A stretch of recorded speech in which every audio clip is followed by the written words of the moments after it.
he was wrong all along, good and strong. When the score was just 2-2, Casey knew what to do. Just to cheer up the boys she knew, she made the gang sing this song. Take me out to the ball game, take me out with the crowd. Buy me some peanuts and Cracker Jack. I don't care if I never get back. Let me root for the home team. If they don't win, it's a shame. For it's 1, 2, 3 strikes, you're out. That's the old ball game.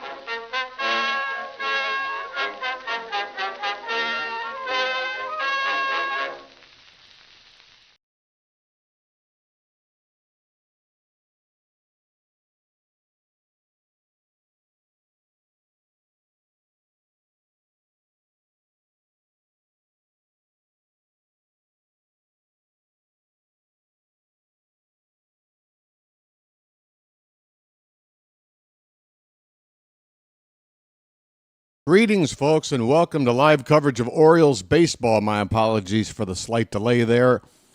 Tonight, the Baltimore Orioles will begin the first game of a 3-game series against the Texas Rangers at Globe Life Field in Arlington, Texas. How you doing, everybody? It's your old pal, the BirdWatcher here. People call me BW for short. This is a channel dedicated to live play-by-play and analysis, commentary on Orioles baseball, every game, every damn game. The Orioles start a road trip after a homestand in which, what did we do? We split. We lost 2 out of 3 to Texas. Took 2 out of 3 against a pretty hot Tampa team. And now we come here to play Texas again. It's the second series out of the last 3. And we're going to see a pitching matchup tonight that we saw just about a week ago, where Trevor Rogers was matched up against, who is it? Maybe if I had this in my head, it would have gone a little bit better. Patrick Corbin, that's right. The veteran left-hander Patrick Corbin going up against Trevor Rogers. Rogers had a great start against the Rangers his last time out. Really, really good. In fact, let me go over the actual pitching line for that start, because he's made 3 starts on the year, and 2 of them have been fantastic, including the most recent one. He went 8 innings, folks. The first Oriole pitcher to do that since Corbin Burns in the playoff wild card first game against the Royals last October. So Trevor Rogers, a guy who was able to do something that no Oriole pitcher has done since we had Corbin Burns. 8 innings, only gave up 3 hits, did not issue a walk. And on the season, just 3 starts in, Rogers' numbers look very encouraging. 16 2/3 innings, 13 strikeouts, only 3 walks, a 1.62 ERA, and a whip of just .78. He's given up something like just 13 hits in those 16 2/3 innings. Most of them, not for extra bases. 1.62 ERA. Patrick Corbin, meanwhile, has a record of 4-7, a 4.24 ERA. When these 2 teams matched up last time, what was the final score? 6-zip, something like that? It was, 6-0 final. Rogers the win, Corbin the loss. So we're hoping for a similar showing tonight. Wouldn't that be great? After taking 2 out of 3 from Tampa, we need to set the tone here with the Rangers after losing 2 out of 3 to them. We can't afford to lose 2 out of 3 to them twice. We got to win this series. I know you're getting probably annoyed with BW at the start of every stream going, we got to win this. We got to win this. Well, we do. Okay?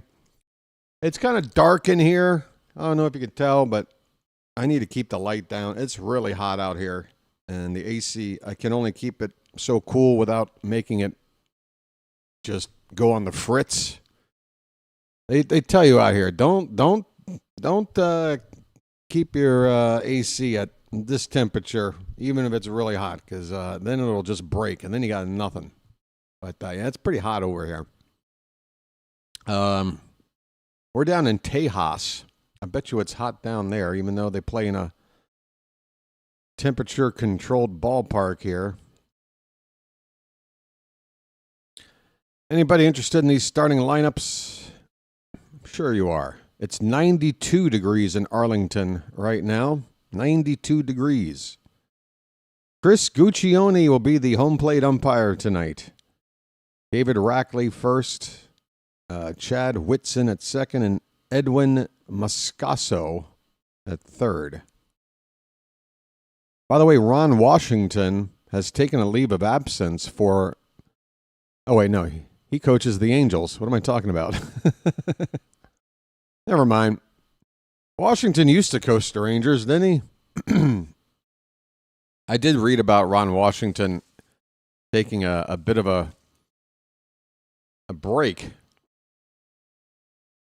dealing with something. I can't remember what it is, so maybe I should just shut up. It's 116 degrees in Phoenix. 116. What in the world? All right, I thought I was hot. That's hot. That's quite hot. Drop it like it's hot. Let's go over these starting lineups, folks. First pitch is about 7 minutes away. For the visiting Baltimore Orioles. By the way, let me get up the notes. Zach Eflin, by the way. Let's talk about this super quick. Zach Eflin, we pretty much thought this was going to happen. During yesterday's ball game, we had gotten pretty much a very large hint that Eflin would not be able to avoid a stint on the disabled list. He has officially gone on the DL. Brandon Young has been called up to take a spot in the rotation.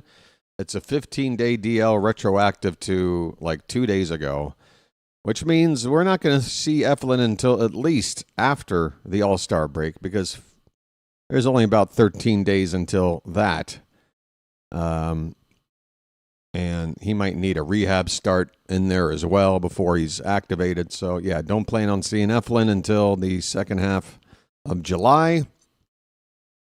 And, of course, we're waiting on several other pitchers to come back. Jordan Westburg, meanwhile, pretty recent update here.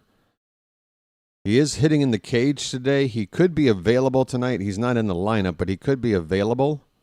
And Mansolino thinks tomorrow or Wednesday in the actual lineup. So, again, Westburg missing for a couple of games, but it looks like that's going to be it. That's good news. And Tyler O'Neill has reported to the Norfolk Tides. The Orioles think he could be reinstated to the big club on this road trip. So a couple of games for O'Neill, and perhaps we'll see him join the team in Texas for the final game of this series. If not, maybe just wait for when the team travels down to Atlanta for the other series on this road trip. We go to Atlanta for 3 following this 3-game series with an off day in between on Thursday. Jorge Mateo came out of yesterday's rehab game due to a sore hamstring. So he has had a setback. And another setback for another pitcher, folks. Cade Povich was pulled from his rehab with the Tides due to hip soreness. So Povich has hip soreness. By the way, Charlie Morton. I mean, folks, it is just, it's a carousel.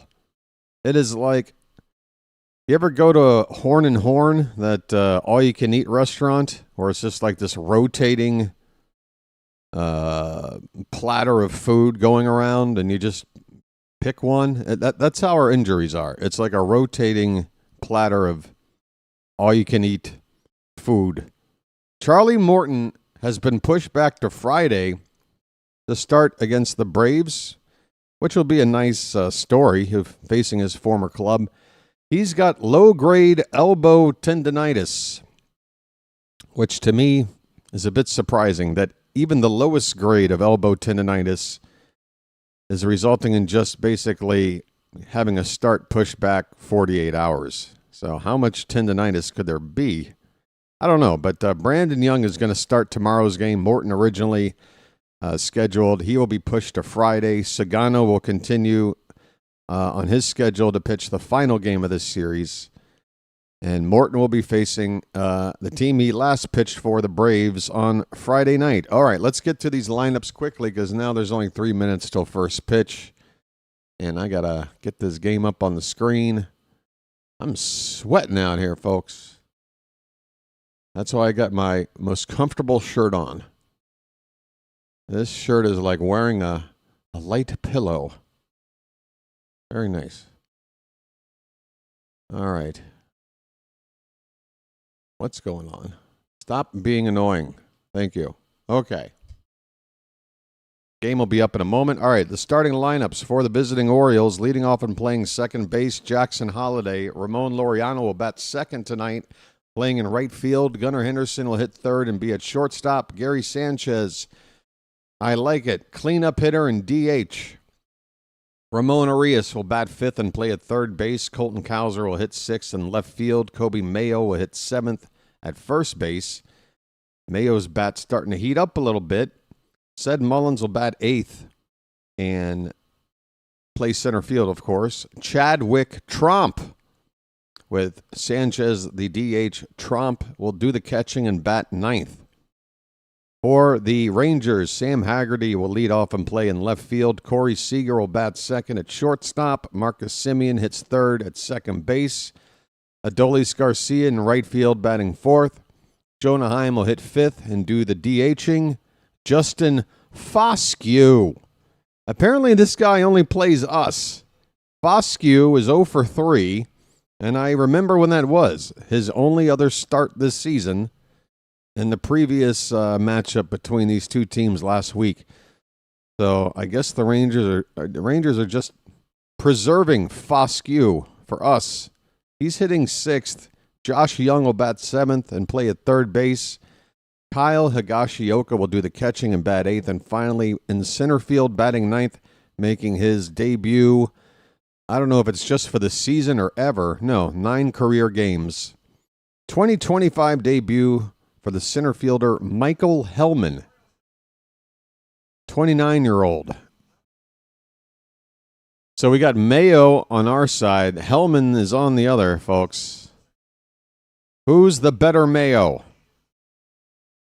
We'll find out tonight. All right.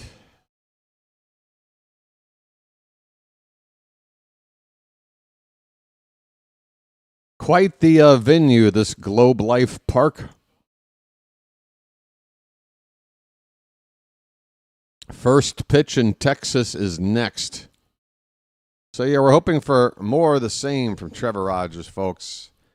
3 starts for the Orioles this season. 2 of them have been fantastic. 2 of the best starts of the season from anybody. And if it's 2 good starts like that for every 1 not good start, you know, it's going to suck when those not good starts come around. But, I mean, we're talking about 2 starts from Rogers where he basically won the game for us by shutting the other team completely down. If you're able to do that, 2 out of 3 starts, then you can have a dud every third start because you're gift boxing wins 2/3 of the time. And hey, you know, you never know. Maybe on that third start where you don't have it, maybe our offense can pick up the slack for you. But anyway, Charm City Chat, how the heck are you? We're still dealing with what I guess is the norm going forward, which is everybody's screen name is now an @ something with a bunch of numbers attached and whatnot. It's an absolute visual mess, and I have to get used to knowing who is who, because some of these names have kind of changed while the avatars have stayed the same. Like right here, Derek. I know Derek is Derek. I don't know why there's a 4792. I don't know. I know Nicole is a pain in the ass, or Nikki, but there's no PETA acronym here. It's just a big old one word and number. It's just a mess. Nikki Pita. Will that work for you? Derek, Ronnie, Daniel, Matt, Janet, Patrick, Long Main Dude, Kurt, George, Jaden, Chilo, Baxter. What do we got? Tendinitis today, Tommy John tomorrow. Tell me about it. I mean, how do you have the most minor case of tendinitis and you're going to miss 2? You know what I really think it is? I think the Orioles are like, would we rather have Charlie Morton pitch against the Rangers, or would we rather have him face his old team, the Braves, in a couple of days when Brandon Young's going to have to fill in a spot one way or the other? Maybe Brandon Young's turn was due up tomorrow, so it made more sense for him to pitch if he's going to enter this rotation now. So there's a couple of reasons, I guess, factoring in, but some elbow tendinitis, that doesn't sound good. Patrick Corbin is making his final warm-up tosses for the Rangers. 14 starts on the season. He's got a complete game. We don't have one of those. But we got to Corbin pretty good last time out. Again, same pitching matchup we had in Baltimore just about 6 days ago, I think.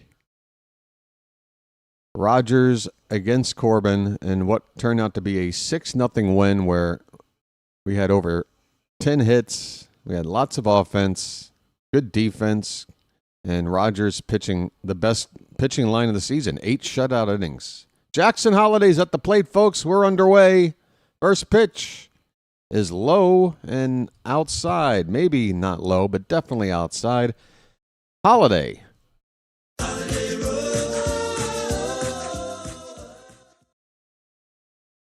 Low and away, it's 2-0. Look at Jackson taking pitches. BW Likey. Warren is coming in with an early super chat, folks. Message for you, son. Keep up the good work out, kid. Ground ball right back to Corbin. He will run halfway to the bag and then toss it to the first baseman for the first out of the ball game. Well, Holliday saw 3 pitches. Thank you, Warren, for your donation to the channel, your support. I will do my best to keep up the good workout. I have a very rigid workout program.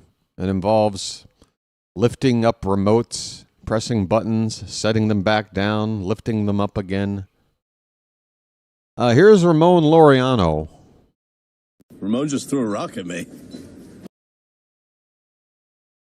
Laureano is really doing nicely.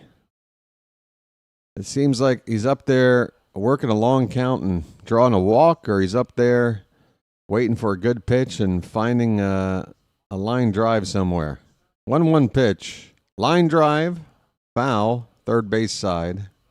1-2 on Laureano. 273 average.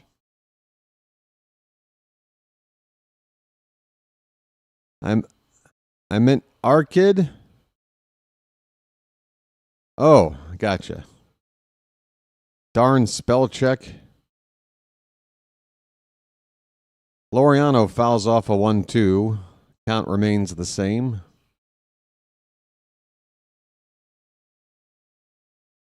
Town is a compliment. I'm not sure what that means. Oh, which in my town is a compliment. I got you, Warren. I strung it all together. I'm with you, Warren. No, I got you. Keep up the good work, right? And it's a compliment in your town. All right. I appreciate it, man. 2-2 pitch. That's lined in the left. That ball's going to get down for extra bases. Laureano is at it again, folks. He is locked in. A 1-out double down the left field line. we've got a base runner in scoring position. Splish, splash, I was taking a bath.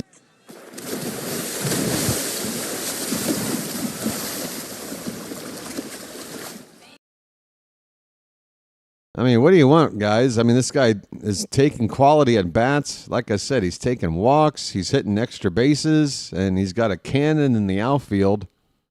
Here's Gunnar Henderson, folks. 1 on, 1 out. And he takes inside from Corbin. 1-0. His name's Gunnar, and he's dating my mom. 275 for Gunnar. 9 homers, 25 RBI. Once again, Laureano is outpacing Gunnar in both homers and RBI with only about 60% of the at-bats. That is how much production Laureano has given for a guy that was signed to basically be a platoon guy to face lefties exclusively. Turns out he can hit right-handed pitching pretty well, too. Here's a cut fastball right down the middle from Corbin to make it 2-1 on Gunnar.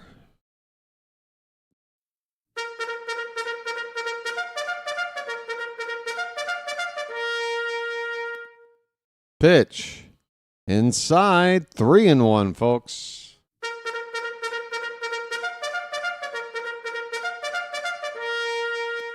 Folks, we've got nearly 100 people already here. That's great for top of the first. 3-1 count to Gunnar is just on the edge. Bottom of the zone, inside corner, called strike 2. Folks, we got a big pitch coming up. Hit that like button. We got a lot of people here, and only a third of you have done it. 2/3 could pitch in right now. Payoff pitch to Gunnar. And he takes a called strike 3. Gunnar, what are you looking at, dude? That pitch is right down the heart of the plate. Gunnar, you're not looking good right now. Optics are not good, buddy. That pitch was right in there, dude. Don't blame them. Look, I hate umpires. But if you get caught looking at a pitch right in there, you can't be looking at the ump like it's his fault. Here's Gary Sanchez. Called strike, top of the zone. The Kraken, folks. Sanchez swinging a hot bat. And when he's DHing, that's when I'm most happy. Release the Kraken. I do believe I'm telling you who is batting. It's the only thing I'm talking about. Sanchez with an 0-2 count. 2 down with a runner at second. Gary's average now at 250 after spending the first couple of months below the Mendoza line.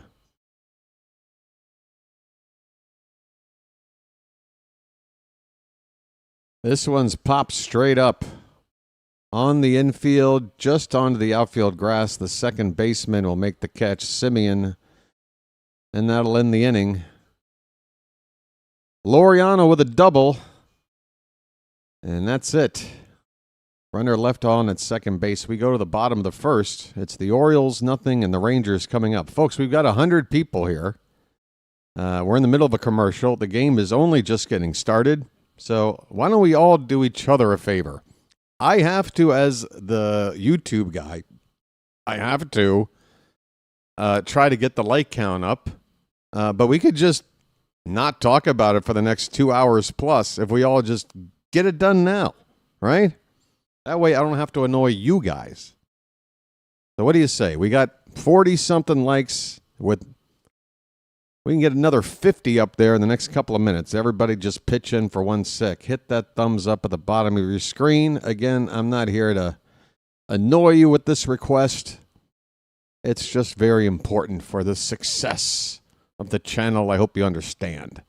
Go to any other live stream on YouTube. You'll find the same request from whoever's streaming.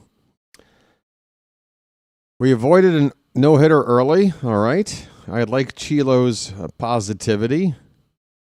It's Chilo's turning a corner. Yeah.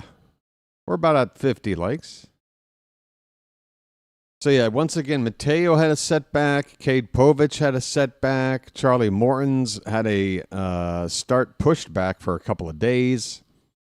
Westberg is going to avoid the DL again. It looks like he'll be available to start sometime in the next game or two and could even be available tonight in some capacity.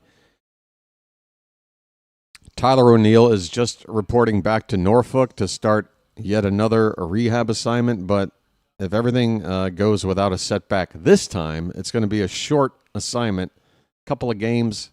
O'Neill could be back with the team this week on this road trip. All right, Trevor Rogers' turn to pitch, and first pitch to Sam Haggerty is low and in for ball one.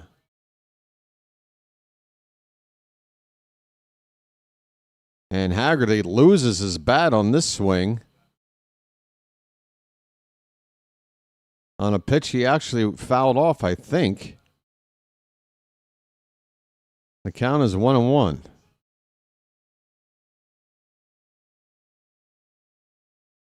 And that is one glossy-looking bat.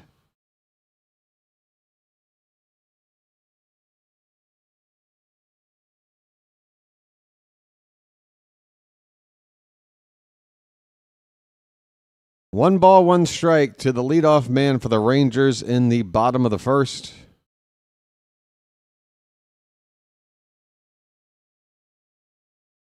One is hit on the ground, foul over by the Oriole dugout. Orioles dugout on the third base side. Rangers on the first base side.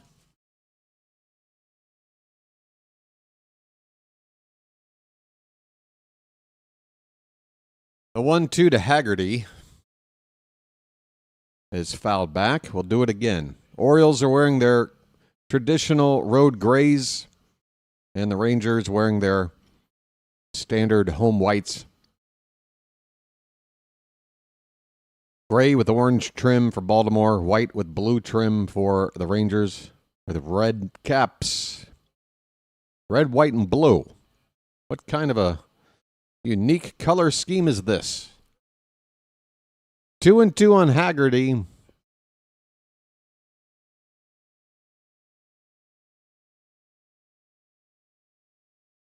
Rogers kicks and deals. Here's a ball popped up down the left field line, and it's going to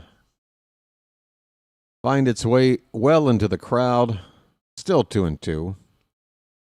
And BW is in his classic white as well. Thank you. Very classy. Stay classy, folks. The problem with this white shirt and this beard is that I'll have beard hairs in the shirt. Here's a ground ball to Gunner. Over to first in time. Haggerty retired. Took 7 pitches for Rogers to get the first out. Defensively for Baltimore, Cowser in left, Mullins in center, Laureano in right, Arias at third, Gunner at short, Holiday at second, and Mayo at first. And behind home plate, folks, you know what we're doing. Everybody's doing the Chadwick Tromp. Here's a base hit in the left center field by Corey Seager. First pitch swinging. Opposite field knock off of Rogers. I have no idea who my audience is. Who are you?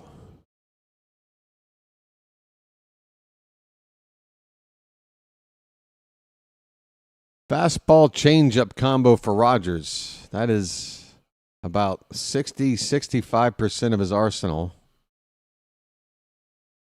Marcus Semien at the plate. First pitch is out. It's outside. I don't know what happened there. Semien's hitting only 229. Low 2-0.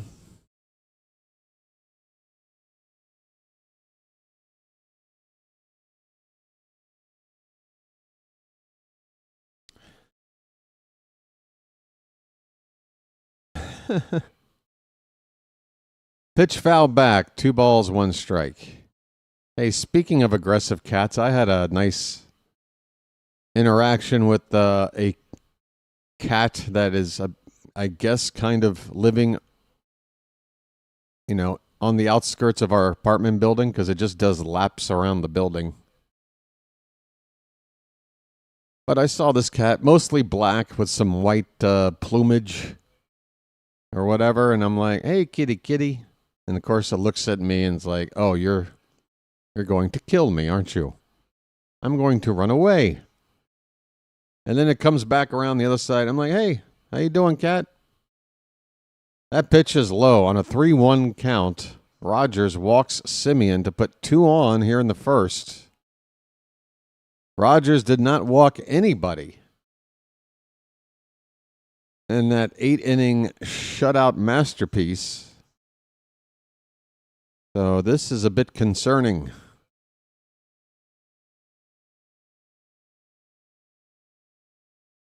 Adolis Garcia steps into the box. And this is a guy that can hurt you with the long ball. So with runners on base, it's imperative you keep this ball down.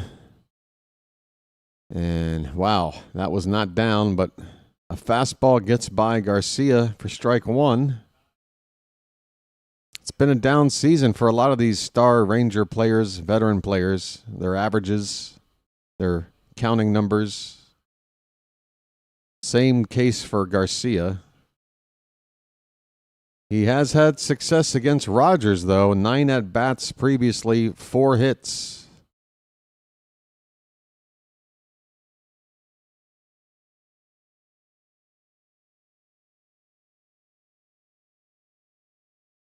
We got an 0-2 count on Garcia with 1 out and runners at first and second. Strikeout or ground ball would be nice. Pitch. That's a little bit outside at the top of the zone. 1-2.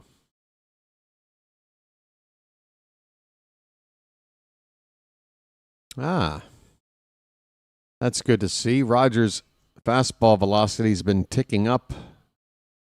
Swing and a miss. Talk about ticking up. That heater blown by Garcia in under the hands on the inside edge.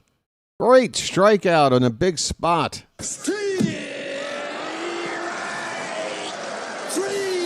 Well, y'all come back now, you hear? Folks, that fastball got up there at 94, but Garcia was very late. It might have looked a lot faster than that to him.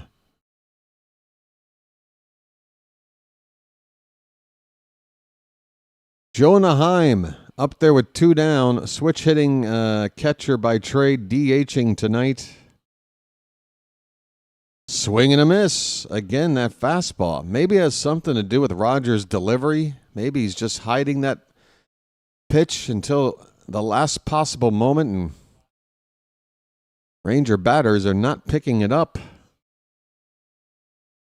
Not always velocity, folks. If you can throw your fastball in such a way where the batters need a little extra split second to pick it up, well, the time they're taking cancels out whatever velocity you may be lacking. You folks hear what I'm saying? 1 ball and 1 strike. Swing and a miss. Again, a heater. Top of the zone. Rogers. Come on, buddy. Get through this jam. I think if you get through this jam, you're going to settle down and not put another runner as far as second for the rest of the night. I got to believe in you, dude. I got to believe in you. 2 good starts in 3. This rotation needs help. 1-2 pitch. Swing and a miss on a changeup. Rogers struts off the mound. You should, my friend. Look at that walk. That's the walk of a pitcher who just pitched.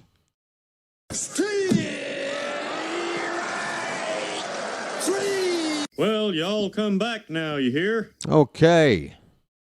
I like it. There was some grit in that inning.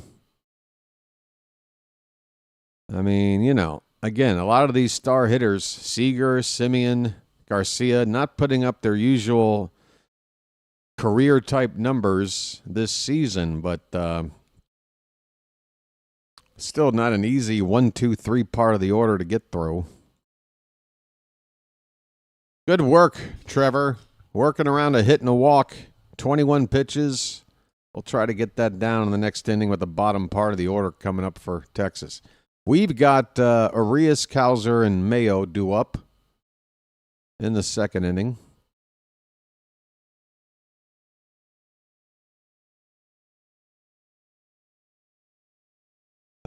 Hey, by the way, folks, it looks like I'll be covering this year's Home Run Derby on Monday night in mid-July and the All-Star Game itself on the following night, Tuesday. Wednesday, I'll be doing a special live stream on my other channel for my other audience. I actually spent yesterday morning, which was last night for people back in the States, streaming for that other channel for the first time in a long time. You know, they miss me over there, even though it's a very small channel. But, and I needed some rest, but I'm like, I'm awake. Let me do a little bit of this. But I'm going to stream over there next, during the All-Star break on Wednesday.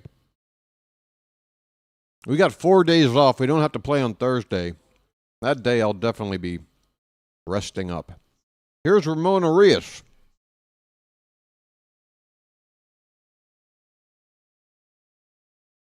I have a brother. Sorry about all that. Arias is got an 0-1 count. Sorry.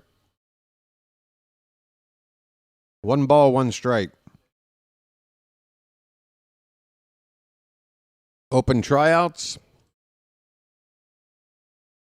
You mean, when are we going to kick the tires on Trevor Bauer? Here's a pitch inside, 2-1 on Ramon.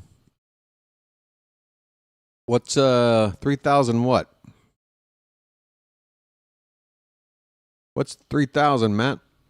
Pitch outside, 3-1. Come on, Ramon. We got a nice count here.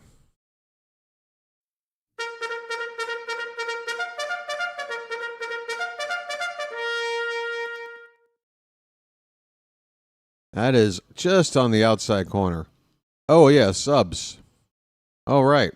That's true. Guys, I think if we average just like 6 subs a night, something like that, 5 or 6 for the next, how many games we got? Like 12 until the All-Star break? Then we should get to that number by the All-Star break. Arias with a hard liner, but right to third base. Young with the catch. 1 down. Ramon hit the ball right on the nose. But right at somebody. Folks, get those cows up. First time tonight. Got milk?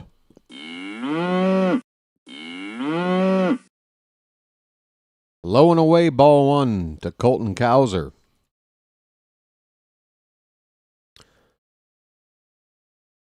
Would I have wanted the O's to give Santander the contract he got from Toronto? Yes. Absolutely. Absolutely. Because you know what you had with Tony. You know what you had. Was he the best on-base percentage guy? No. Was he probably putting up his best career numbers and we're paying for that? Yes. But he's also given us a lot of production over the years for pennies on the dollar compared to what he would have gotten as a free agent. And then he winds up signing for an amount that we paid more to get Tyler O'Neill for. And you take away the leadership Santander gave this team as well, which I think is part of what's been missing on this offense.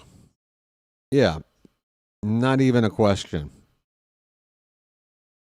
Not even a question for me. In fact, Tony's having such a down year with Toronto. I'm kind of hoping we have a way to get him back next year. That's a called strike 3 on a 2-2 pitch to Cowser on the knees on the outside corner. 2 away.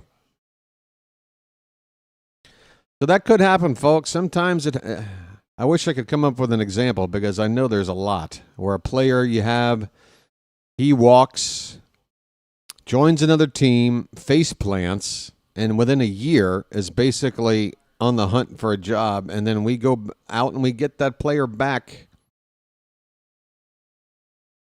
I'm sure somebody can come up with an example, but that could happen with Santander. Kobe Mayo has a 1-0 count. And the next pitch outside, 2-0. Mayo, folks. Just get it all on there. Just spread it out. Yeah, I would like for the team to extend Laureano, like right now. To me, Tyler O'Neill is going to be dead money on this team for the next couple of years. We're not going to be able to get anything from him in a trade, and we're not going to just flat cut him because that would be conceding a terrible signing. And if you're the GM, if you do that, you're basically saying, please fire me. 2-1 pitch to Mayo is swung on and missed. It's 2-2.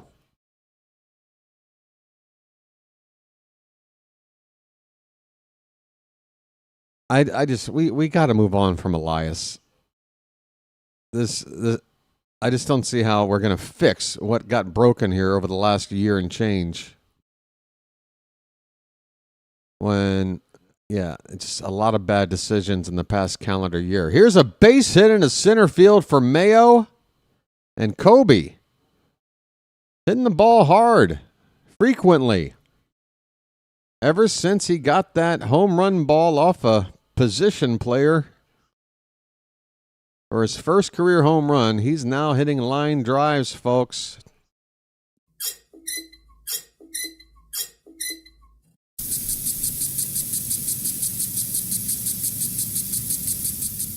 Two-out knock for Mayo will bring up Mullins. Well said, now you know what to do. Yeah, I don't see Santander playing out a full contract with the Blue Jays. That's what I'm talking about. Whether there's options in that contract. I think it's a player option. I don't know. But is Tony going to be willing to want to come back to play for us, or does he feel a little bit, unjustly not extended? Maybe we've burned a bridge with him. I don't know. But I'd love to have him back.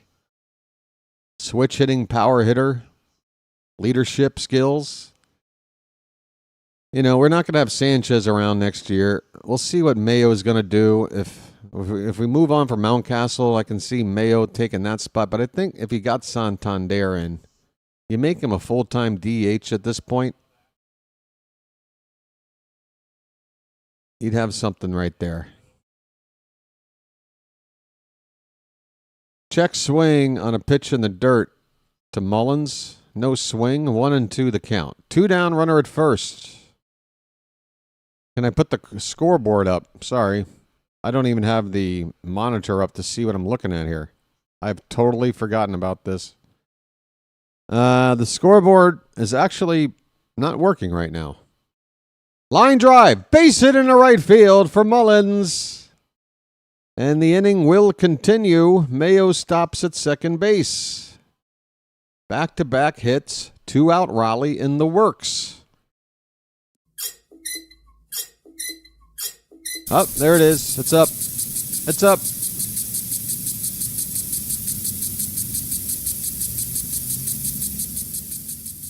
Boom.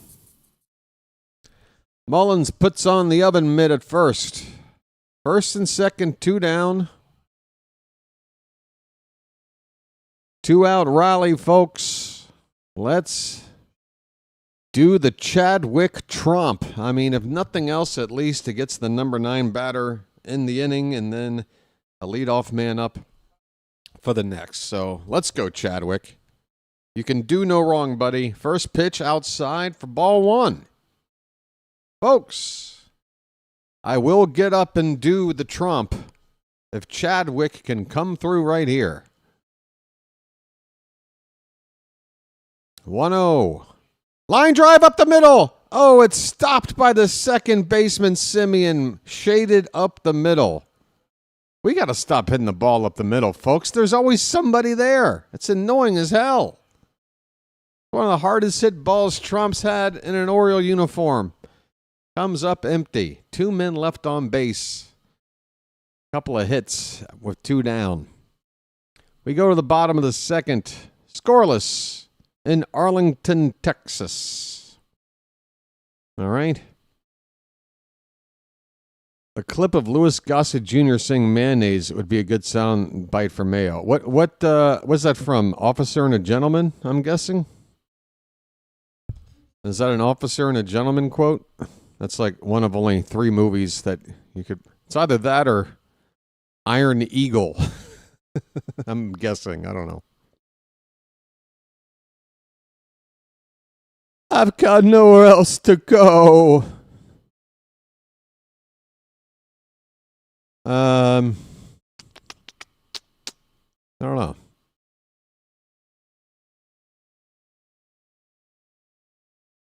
Delta Force. Oh, I'm thinking Iron Eagle. Delta Force and Iron Eagle. I get those two confused. Delta Force was Chuck Norris, right?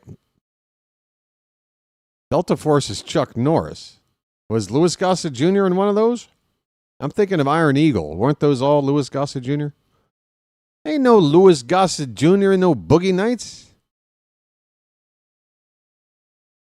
What movie you watching, Patrick? Did you think Don Cheadle was Louis Gossett Jr.? You racist.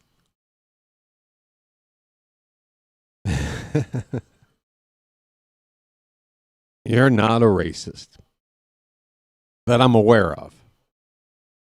All right. That reminds me of a clip where Samuel Jackson was on a local news channel to advertise some movie, and the guy hosting from the studio was like, "Hey, that was a great Super Bowl ad you did." And Samuel Jackson's like, "What Super Bowl ad?" And he's like, the Super Bowl ad from just last weekend, where you're, and I can't remember who the actual black actor was. Let's just say, I don't know, Denzel Washington. And Samuel was like, "Oh, you mean Denzel Washington?" And oh my God, the white dude in the studio, his face. Oh yeah, Lawrence Fishburne. Rod knows. Yeah, it was Fishburne. That's exactly it. So so Samuel's like, "You think I look like Lawrence Fishburne, man? We all look the same to you?" Like immediately going into his Jules from Pulp Fiction voice. And man, that studio host was sweating. Was he sweating? Folks, one of my favorite things is local news bloopers. I love them. There's so many of them. What's going on with Chadwick Trump, by the way, folks? I've absolutely tuned out. We've got a... Chadwick apparently had some kind of injury issue, equipment issue. I don't know, but it's like he's out there getting warm-up tosses.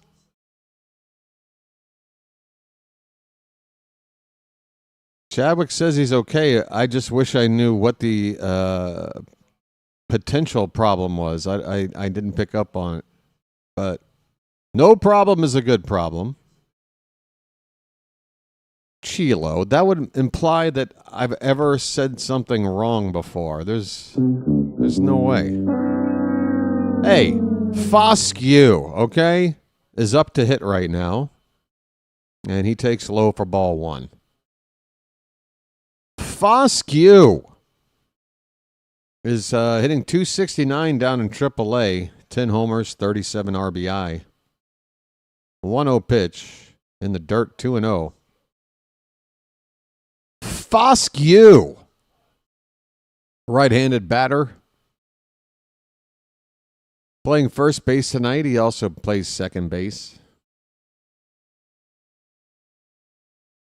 2-0 the count. And that pitch is low. 3-0. Foscue. Trevor Rogers is not that tough of a batter. You need to throw strikes. 3-0. That's a called strike. Trying to get back into the count against Foscue.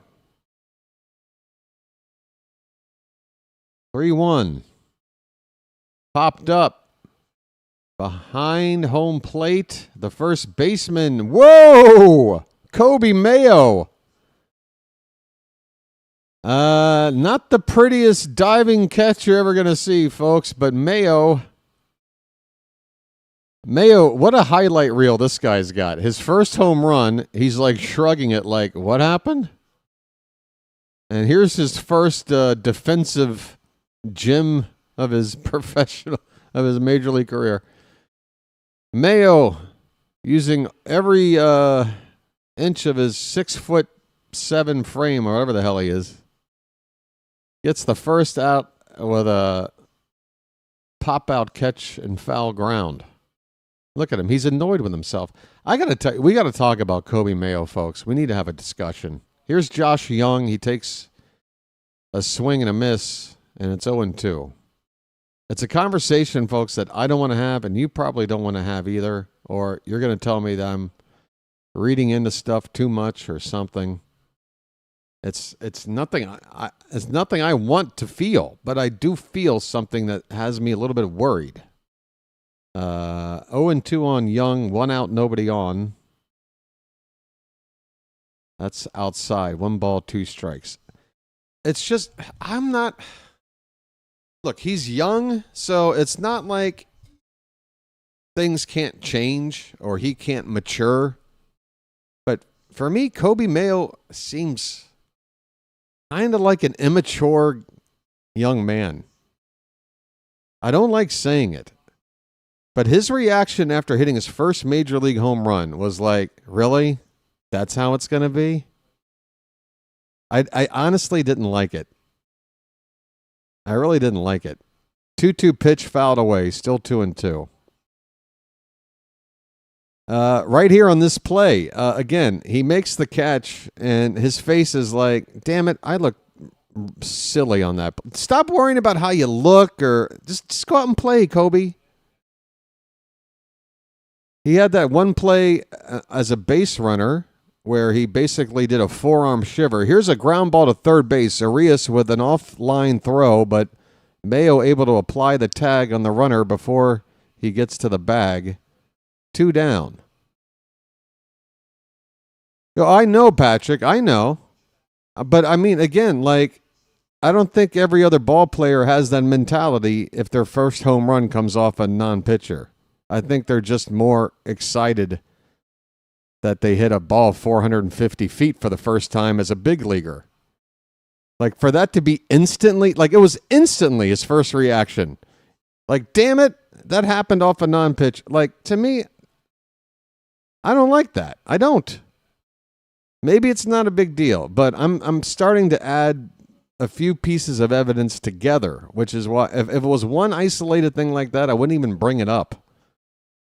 But there's been a few things now that I've seen involving Mayo, and they've all kind of started to build a reputation that I don't want to really see. I don't know. And it's just all a personal opinion. Everybody else can be like, I'm fine. I don't care how he reacts to this or that, you know, and that's fine too.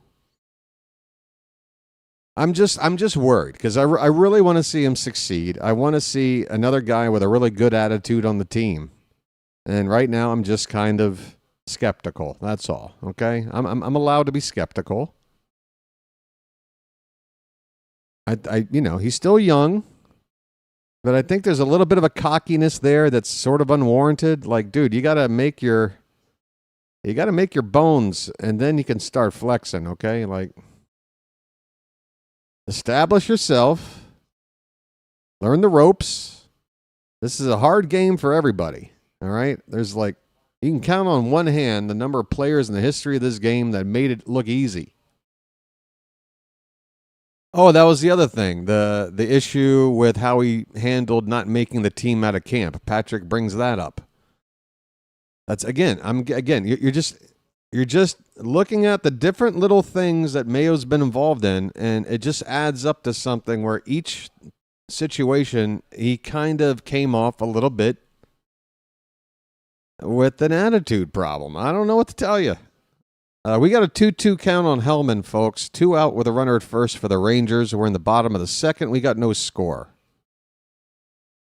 Now, again, I want to preface all of this by saying that I don't necessarily think that's going to be Mayo for his entire career, and I'm not necessarily saying that everything he's done has been wrong. It's just the optics. It's what I'm seeing. It's what I'm picking up on. I could be wrong. I'd like to be wrong about this. We got a payoff pitch on Hellman. Swing and a ground ball to Gunner. He has to charge it, throws off balance to first in time, and Rogers works himself out of another jam. He's had to throw a lot of pitches through the first couple of innings, but the game remains scoreless. We go to the third, 0-0. Both pitchers have had to throw 40-plus. Well, Corbin right on 40. It looks like Rogers 41 after the first two innings. 40 and 40. They're both right on 40. So 20 pitches per inning for each pitcher here in the first couple without giving up a run. And it looks like some folks at least aren't telling me I'm completely out of my mind with the take on Mayo. Again, it's early doors. You know, there's a very limited amount of sort of Mayo stuff for me to, you know, come away with a evaluation of the kid, but I just want to see. I don't know.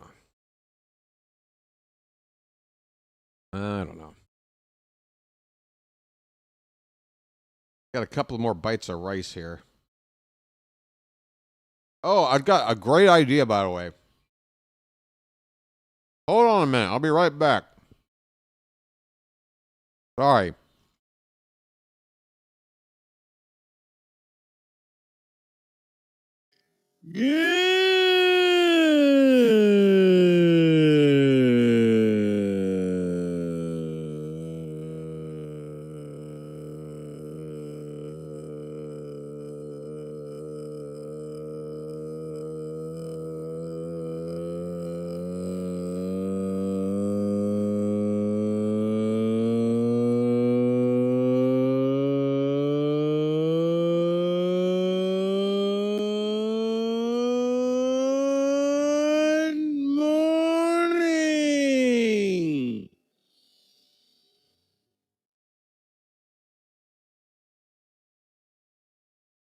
What's that? That sound clip is beyond annoying?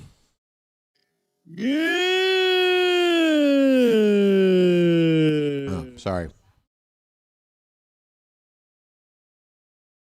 I get it, BW. I agree with you, but I also understand why he was upset that he didn't make the roster because he's put so many miles on going back. And I know, Shante, but look, Mayo has got to understand that his story, his path to get to the bigs, it may be a struggle, but guess what? It is for just about everybody, okay? Not everybody is Jackson Holiday. You come out of the womb and you're basically on the path to the bigs by the time you're 21. By the way, speaking of Jackson, how about a first pitch swing and a base hit up the middle? Sound good? Good.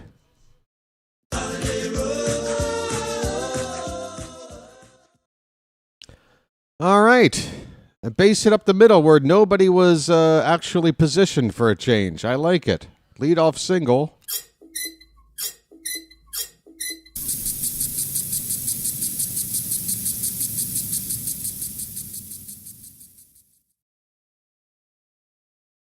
Laureano takes the ball in the dirt for ball one. Folks, I like this.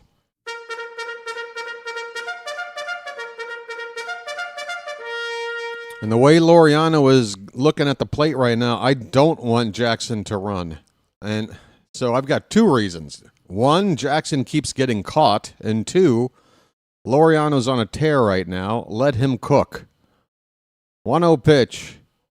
Up the middle, base hit, Laureano. There you go. 2 on, nobody out. Let's get a rally going right now.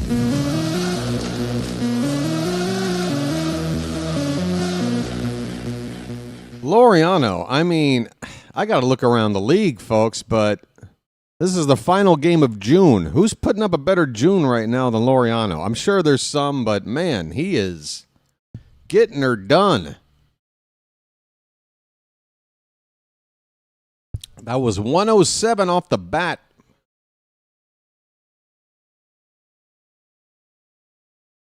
Here comes Gunner, folks. We need a big hit. His name's Gunner, and he's dating my mom. The lefty Corbin from the belt. And the first pitch bounces in there. Ball one, folks.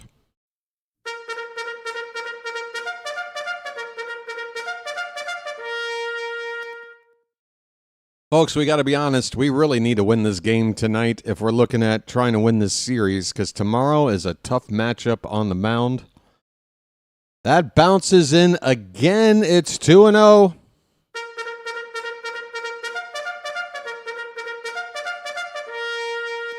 It's going to be Brandon Young, who's just been recalled, up against one of the best pitchers in the league over the past decade, Jacob deGrom.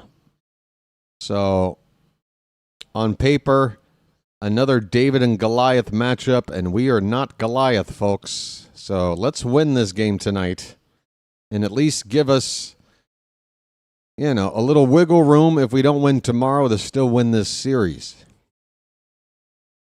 Gunner with a 2-0 count. There's a mound meeting for the Rangers. Let me have a Diablo sandwich of Dr. Pepper. Make it fast. I'm in a goddamn hurry.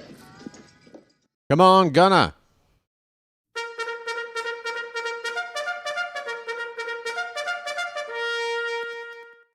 Gunner's hitting about 70 points higher when runners are on base.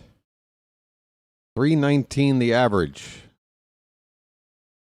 2-0. Low and away, ball three.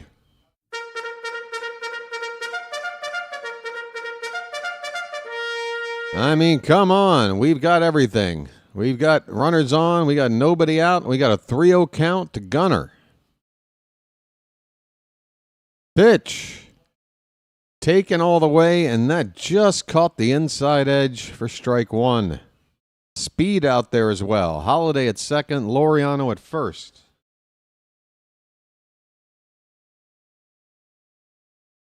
And a hitter's count coming right now. The pitch. Oh, Gunner reached for ball four and fouls it away. That one was a few inches outside. Full count, folks.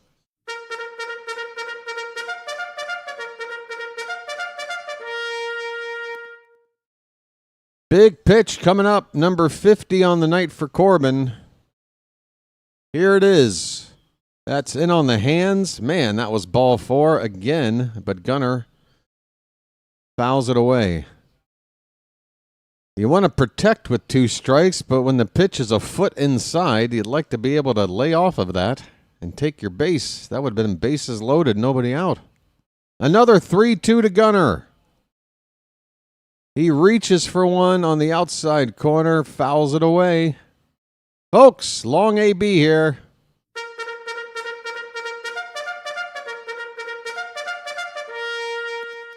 Seven pitches on this at-bat so far. Oh, no, a little is that an Oriole fan who got that ball? Nice. Another 3-2. Inside, ball four. Take your base, Gunner. I'm walking here. I'm walking here. Okay. Gunner had 3 ball fours in that at-bat. Fouled a couple of them away. It didn't cost him. He's still able to get the walk. Bases loaded. Nobody out.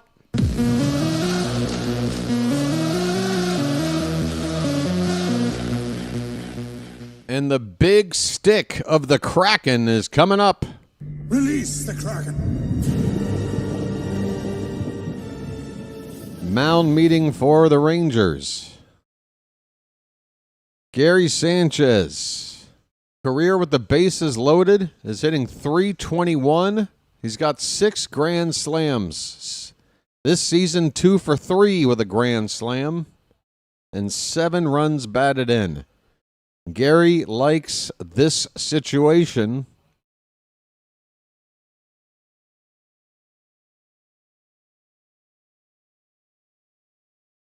Here we go. Corbin from the belt, the pitch. That ball's lined. Stay fair. That's a fair ball into the corner. Holiday's home.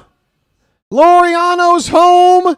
Here comes Gunnar. He scores standing. It's a base-clearing 3-run double for the Kraken.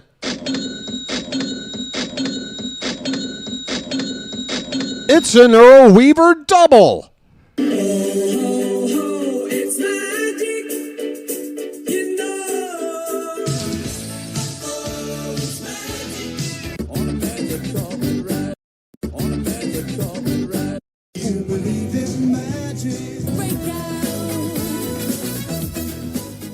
Folks, Splish, splash, I was taking a bath.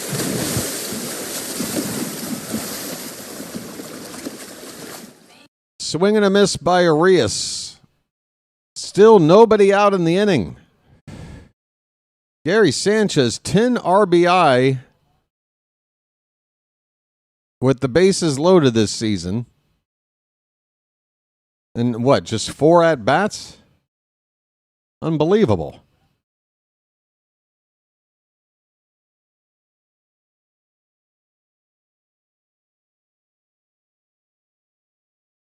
People starting to come around on Sanchez a bit. Folks, I've been saying it. I mean, is anybody who's in my Discord, are they willing to go to bat for me? Here's a base hit into left field by Arias. Sanchez stops at third. Still nobody out. Keep the line moving, folks.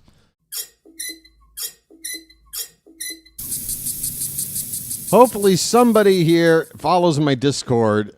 And as soon as Adley went down, and actually as soon as Gary came off the DL, I said, you know what, folks? I think if we use Gary as primarily a DH, I think he can help this team out with the bat. I really do. And then Adley went down. But BW speaketh the truth, okay? There is some use to that bat of his. And if he can play every day as a DH, he can help this team.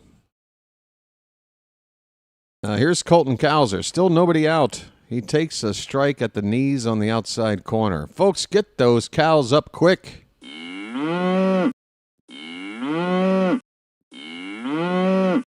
I mean, I said good things about Sanchez when nobody was saying good things about him. And also, I've still held him accountable for being a terrible defensive catcher. So it's not like I'm trying to caress this guy. I'm just telling it like it is, what I'm looking at.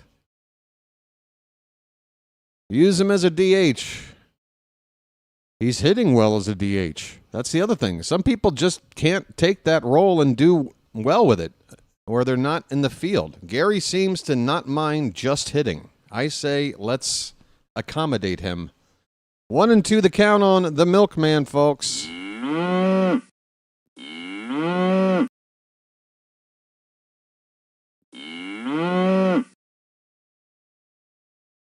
1-2 pitch. Swing and a miss. That pitch was inside. First out of the inning, Cowser on a strikeout. The Rangers are lactose intolerant. Apparently not on that last at-bat.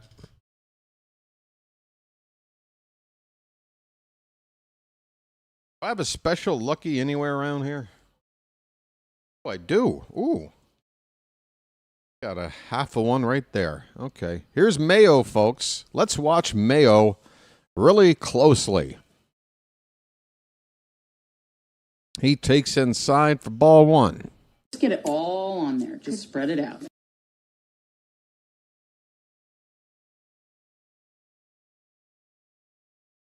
Infield shaded for Mayo to pull. Outfield playing slightly shaded to pull. Pitch low. 2-0 on Mayo. Look at Mayo getting ahead in the count. Come on, folks.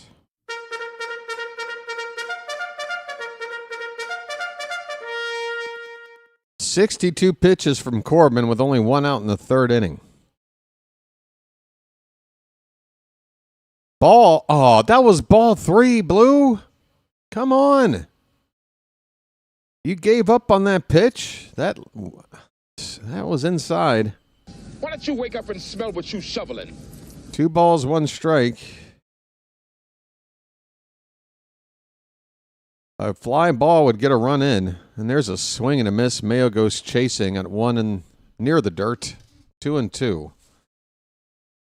Come on, Kobe. Just a fly ball would make it 4-0. Or if you could beat out a grounder and avoid a double play, that could do it too.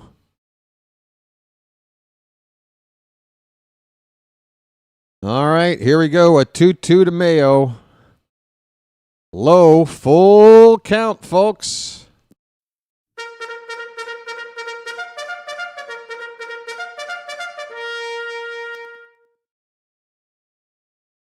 Mullins is on deck. He's already got a single tonight.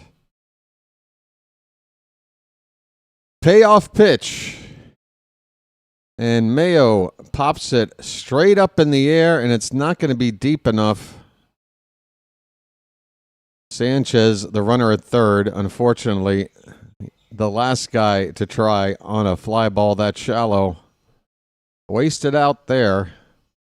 2 down. Mullins. Said knows what to do. He's going to pick up Mayo. Well said, now you know what to do. Said's going to pick up Mayo.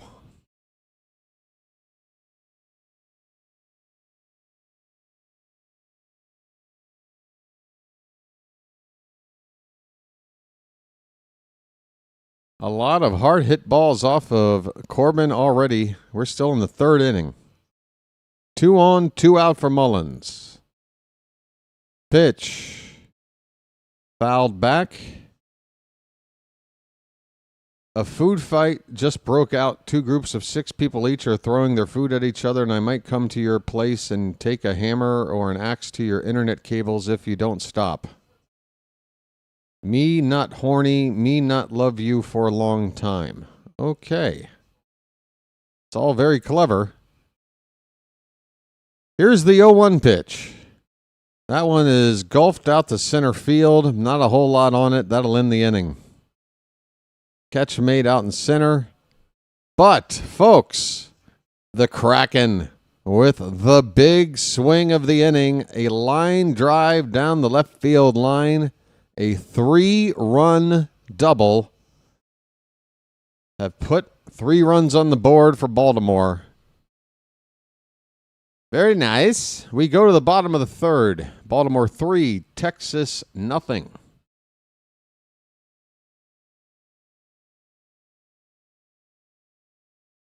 Woohoo, Robin. That's right, folks. The real Howard Stern has been an Orioles fan for a long time. Did you know that? I'll be right back.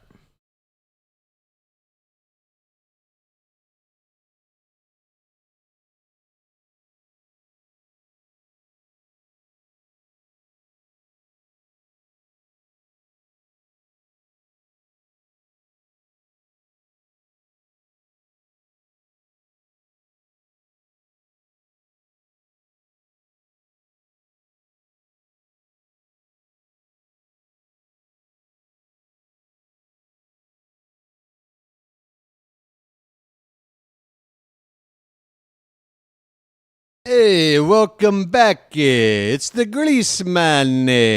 Look at that. Howard Stern is in the chat. Gobbledygoo. All right, the Orioles put up a 3 spot. It'll be the top of the order for the Rangers.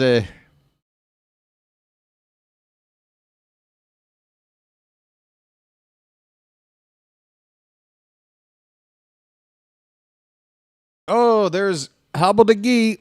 Hobbledygoo. Hobbledygoo. Hey, let's Hobbledygoo, Baltimore. The Greaseman. Always quality content. Get you a Hawaiian shirt the next homestand. All right, I got to stop.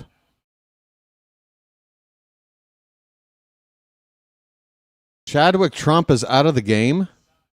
We've lost another catcher. And that means we've lost the DH because Sanchez has to catch. We just lost the DH. The number 9 hitter is now going to be Trevor Rogers. Yikes.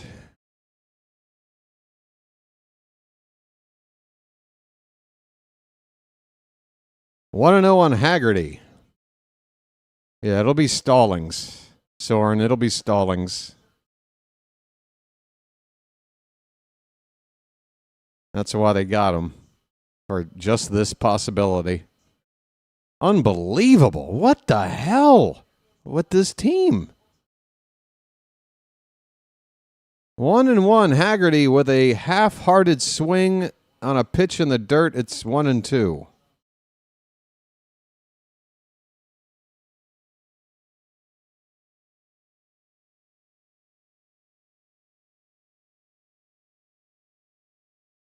Hopefully Hanley will be ready in like 4 or 5 days. The concussion list will be over at that point. Here's a ground ball. Nice backhanded play by Arias. A bounce throw to first in time.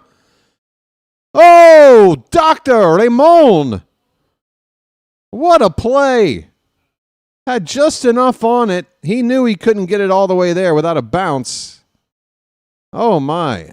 With this turf here, is this real grass? I mean, it's either very well manicured real grass or it almost plays like turf.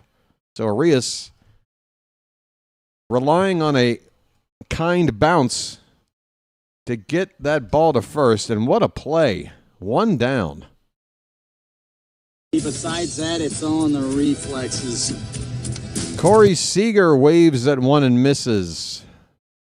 He had a base hit his first time up.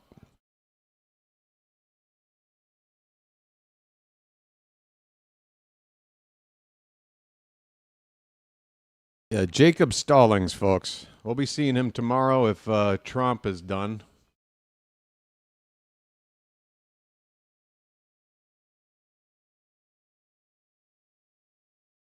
Rogers is due to hit in the next inning, folks. This is going to be weird.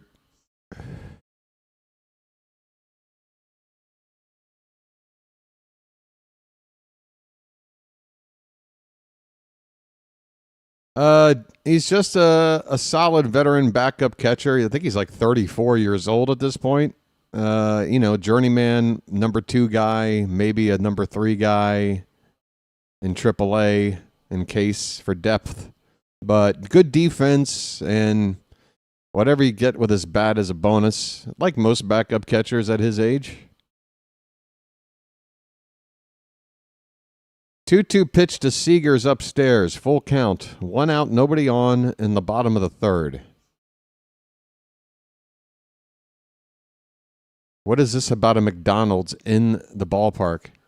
Here's a hard hit ball to second. Holiday with a nice pick. He'll go to first. In time, Seager's retired, 2 away.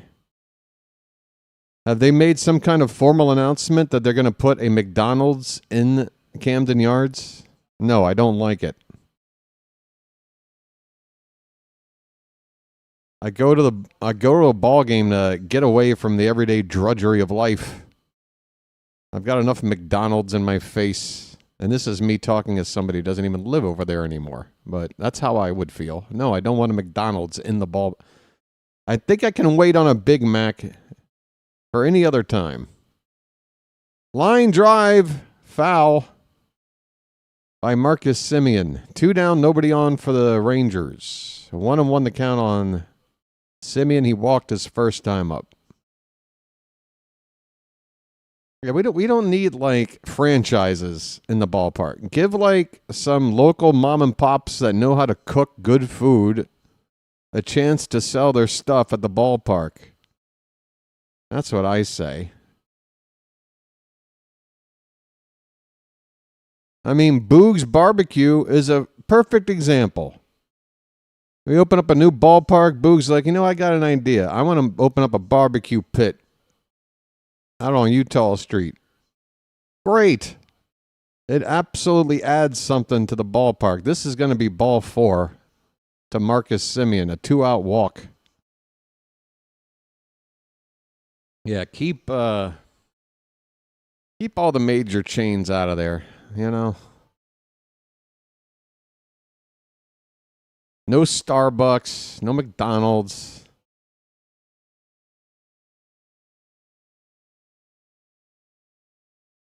Just give me an SK hot dog and leave me alone. Here's a ground. I almost said here's a ground ball on a first pitch strike to Adolis Garcia. This must be pretty good weed. 2 down with a runner at first. Garcia's 0 for 1. Fouled back. No balls, 2 strikes.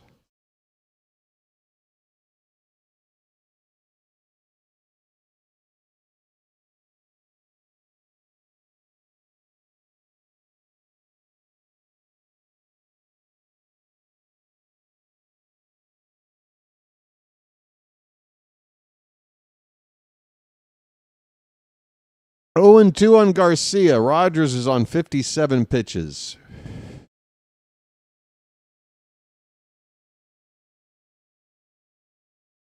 Swing and a miss. Oh, he got Garcia to chase. A rising fastball up and away. Impossible to hit.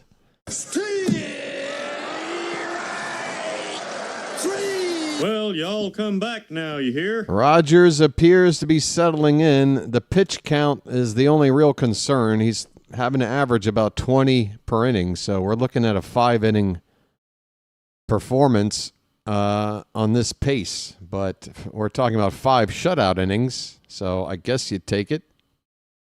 This would be nice to get a couple of more economical innings and try to stretch them to 6. But we're looking good right now through the first 3 innings. And look at that. Look who's leading off the next inning, folks. Look at that leadoff hitter coming up. You like that? Hey, the funny thing is that Trevor Rogers, I guarantee, is going to see more pitches leading off than Holiday will, if it were Holiday, okay? Rogers is definitely taking a pitch until he gets a strike. So he'll see 2 pitches, at least. And I'm going to bet he sees precisely 3. That third one ending in a punch out. I'm going to go out on a limb here. I wonder the last time Trevor Rogers faced Major League pitching. I wonder if Rogers hits left-handed. Guess we'll find out in a second.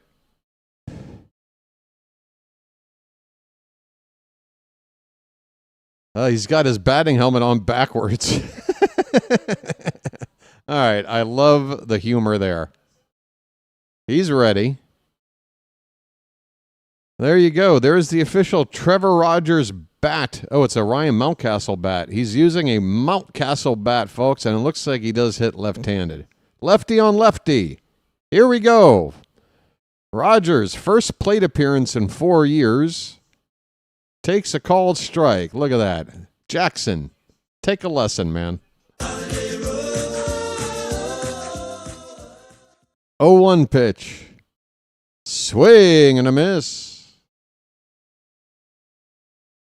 Rogers, 0-2. BW guessed that he would see 3 pitches in his at-bat. Here's pitch number 3.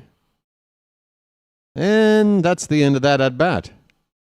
What am I, Kreskin or something? Rogers goes down looking to begin the top of the 4th.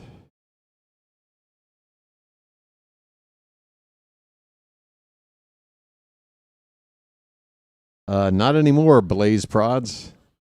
That moment came and went. Here is Jackson Holiday taking a first pitch outside.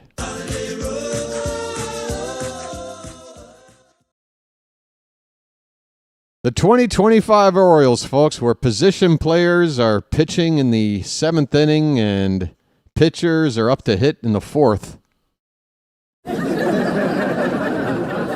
That's how we do. That's our strategy. Try and beat it. 1-1 pitch swung on a miss by Holiday. Jackson's 1 for 2. That's right. We do things the Oriole way. Our pitchers hit. Our batters pitch.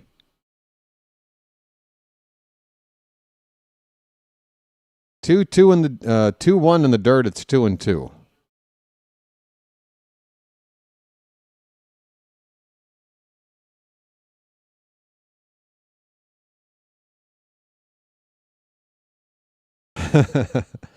Full count now, folks. That pitch high. Full count.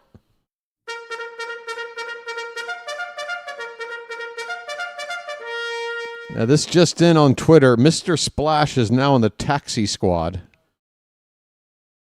So, Mr. Splash just right on the cusp of making the roster. It's still a 3-2 on Holiday. I mean, look, when Holiday works a long at bat, I want to give him credit. He's got a long at bat going here. Another payoff pitch, and he strikes out. But that's all right. It's okay, Jackson. It's all right, dude. 2 down, nobody on.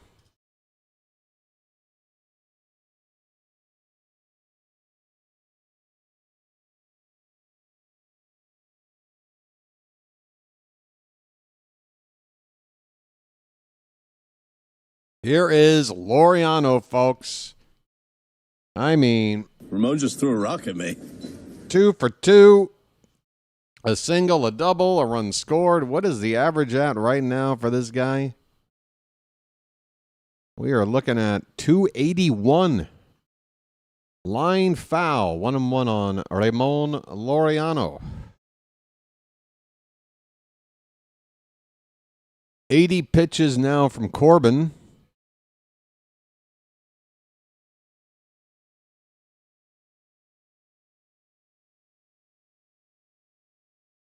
One. That is a nice changeup. Just kind of floating and catching the bottom of the outside corner of the zone. 1 ball, 2 strikes. 2-2 after a pitch in the dirt. Folks, to all 3 games, not just tomorrow, all 3 games of this series, same start time. A very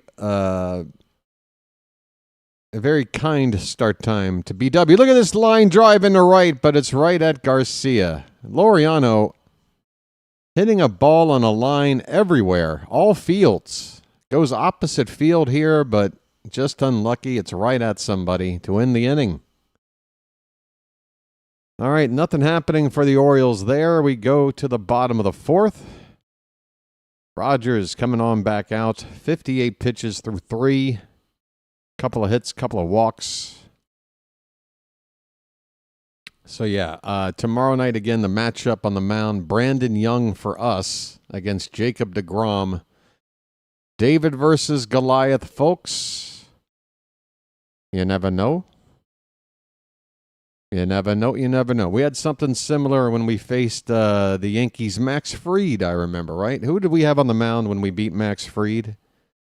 Because that was a matchup where going into it, I'm like, yeah, this is not going to be easy, is it? But we found a way. We found a way.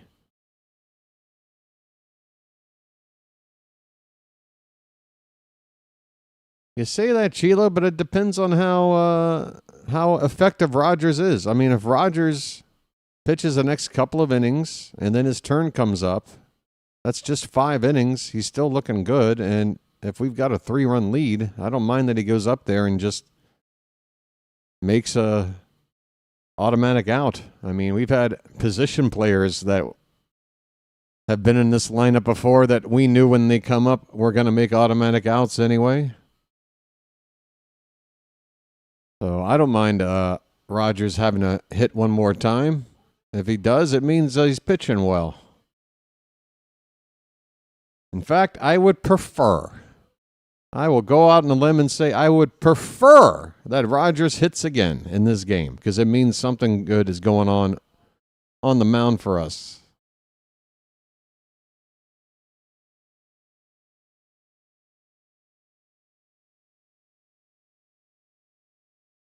But, I mean, if it's 9 up, 9 down over the next 3 innings, then maybe Rogers doesn't hit again.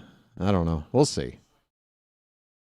There's a called strike to Jonah Heim leading off the bottom of the 4th. He struck out his first time up. Man, I don't remember Heim being that tatted up with the arms. Is that relatively new, or have I just never noticed? 1-1 on Heim. Swing and a miss. Man, so many Rangers are late on that fastball. That's only 92 miles an hour. And I'm telling you, folks, these Ranger batters tonight are swinging at Rogers' fastball like it's hitting triple digits. He's doing something to really keep him off balance. Here's a ball hit hard in the center, a changeup, but Mullins is playing in the right spot, just has to back up a couple of strides. He makes the catch. 1 away.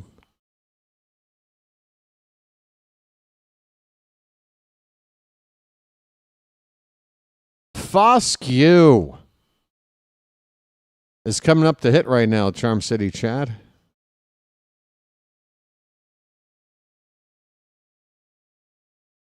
Oh for 1 tonight. First pitch, that was in the zone. Umpire gave up on it and called it a ball for some reason.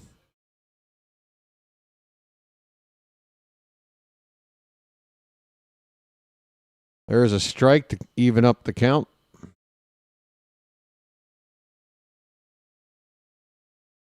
Oh, that's right. Foscue is a very popular player in the earmuff 8th. Pitch in the dirt, 2 balls and 1 strike.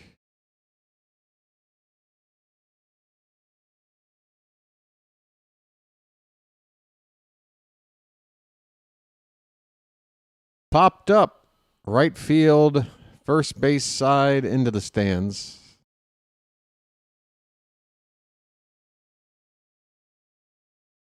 You know what, Chilo? The hat? What do you think about that idea? Making an appearance for Rogers' next trip up to the plate to help him out a little bit. The hat likes it. The hat likes the idea. 2-2 pitch. Swing and a miss. Foscue.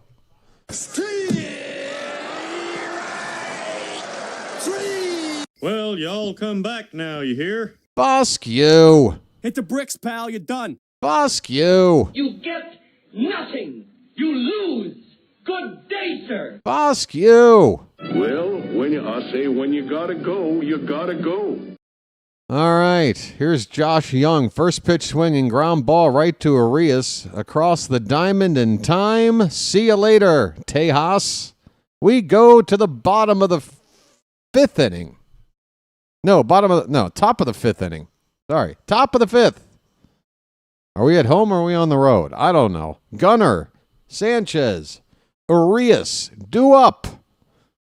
Orioles ahead 3-0. They about hit the Rangers 7-2. All right, folks.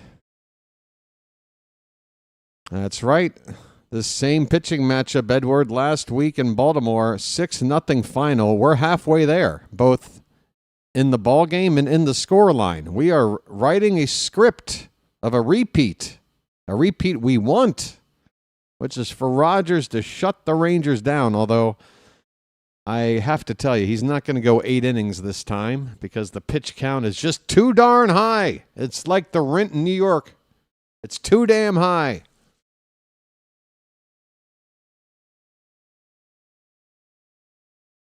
Hey, folks, I haven't talked about the like button since like the first inning.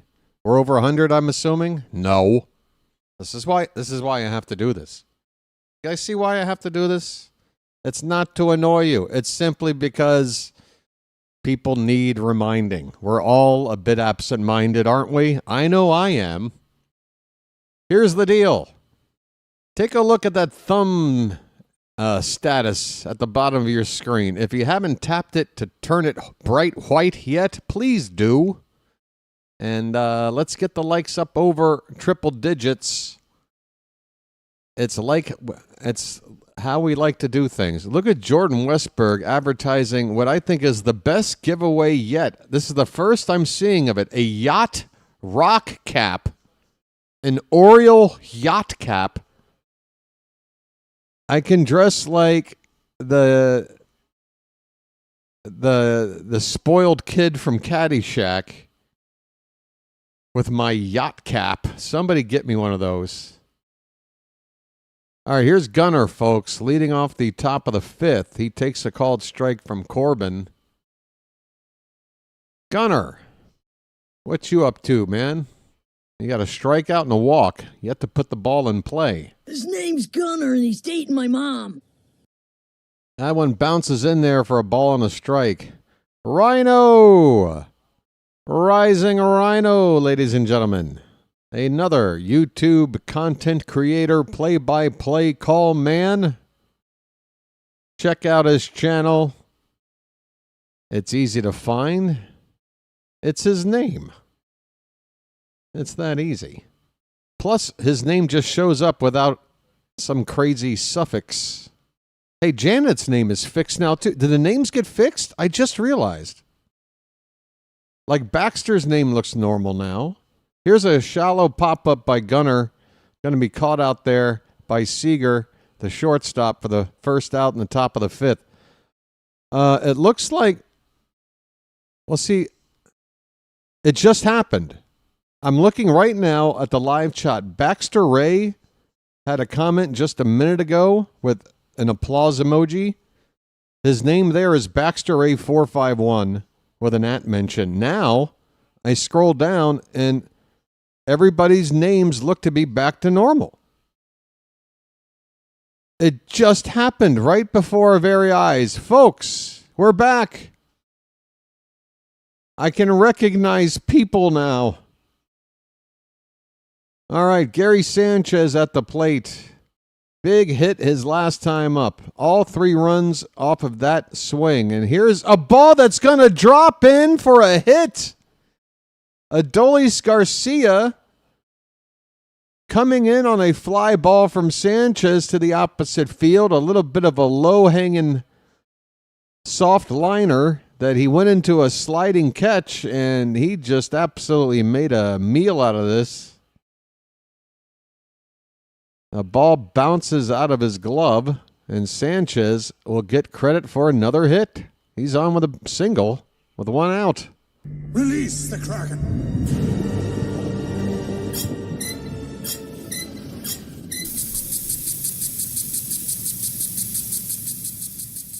Ramon Urias.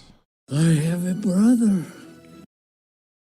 Shante, how did it get that way in the first place? You know what? That is the sort of answer that, who cares now? Who cares now? Yeah, they're probably testing something out just to figure out a way to farm more data out of us and infiltrate our private lives and fish information and figure out new ways to sell you crap. That's probably all it is, folks. Here's a pop-up to center field by Arias, 2 down. Sanchez still at first base. Don't worry, folks. It's just the powers that be figuring out more and more ways to extract money from you. Sorry about that. Here's Colton Cowser. Hey, here's a way to get our minds off all that. The milkman's up. Called a strike on the first pitch. That's right. There you go, all you rich corporations. There's no more money left to take. Now what are you going to do? Here's a ground ball. Fouled off to the left. 0-2 on Cowser.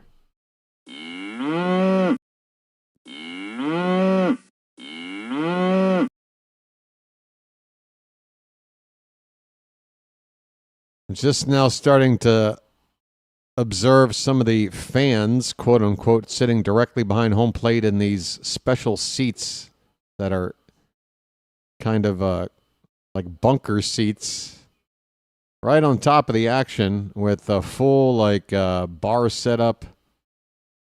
We got some guy who looks like he was on that Sons of Anarchy show sitting back there. Couple of guys looking at their phone. 1-2 pitch to Cowser's in the dirt. 2-2 the count.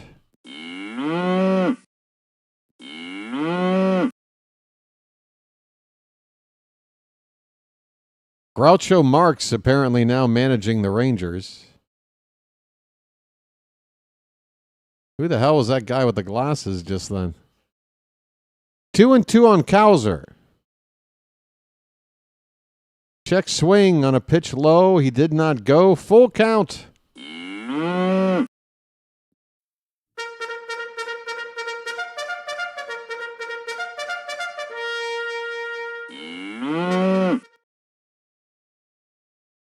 Runner at first will be off with the pitch. Swung on and hit toward first. It's a fair ball, and it'll be an unassisted put out by the first baseman, Foscue. The inning is over. This game is halfway over. It's the Orioles 3, the Rangers nothing. Folks, we're 3 likes away from 100. I am going on strike. BW will not do anything until I get 100 likes. So saith I. Oh, wait, let me give you the close-up here.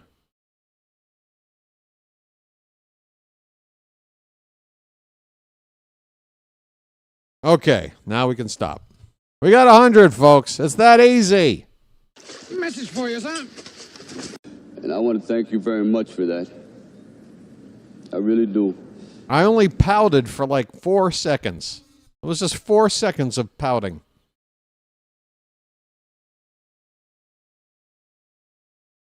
By the way, as you can tell tonight, I got really crappy seats. I'm way the hell up in the nosebleeds. What's going on down there? Hey! Hey, Foscue!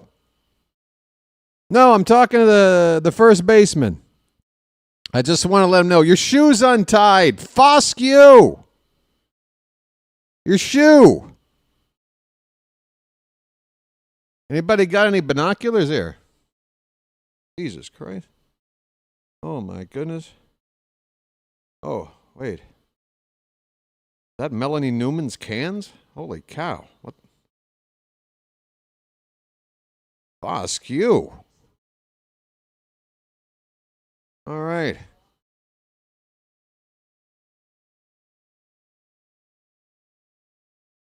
I got nothing. What do you want?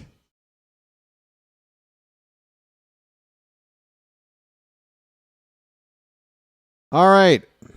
Let's go back to the ball game. Hey, thanks for getting us to 100 likes. Do other things. Super chats, memberships. Oh, speaking of that, I might be able to hook you guys up.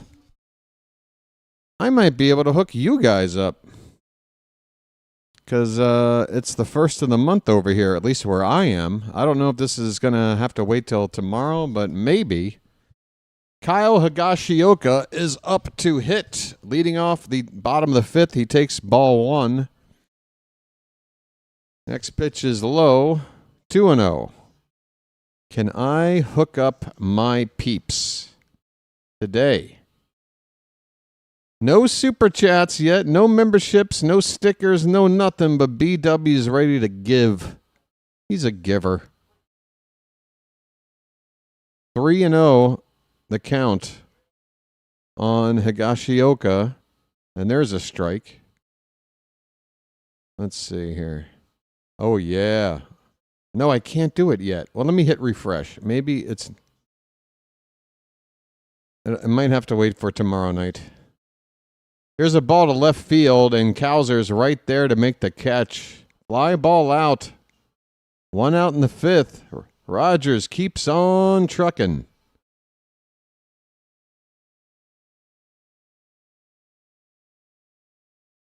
Yeah, I got to wait till tomorrow's game. All right. Sorry.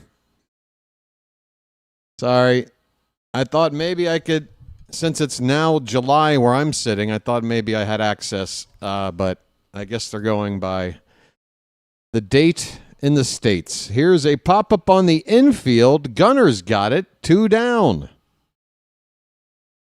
Look at Trevor Rogers' cruise. Hellman is retired.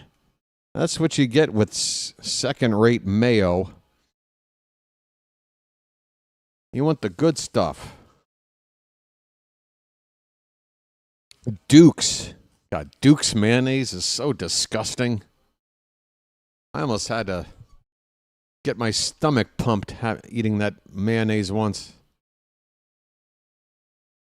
All right, here is Sam Haggerty. The lineup flips over. 3rd time through now. And the first pitch. Hey, we got a magic member. A queen. Well, this deserves a very special Message for you, sir. I offer you the opportunity to join me in glorious battle. Queen Tanya. Welcome in, Tanya. How may we be at your service?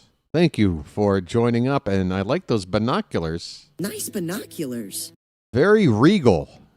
Very regal looking. Nice binoculars. And I want to thank you very much for that. I really do. Janet, with the chipped tooth in my back right upper teeth, I'm biting my tongue like several hundred times a day already, so don't worry, I got that covered.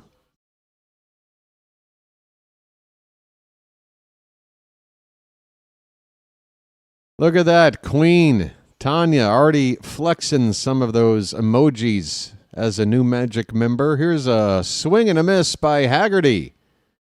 Strike 3, and Trevor Rogers is now 5 innings. Win qualifying, just 2 hits given up.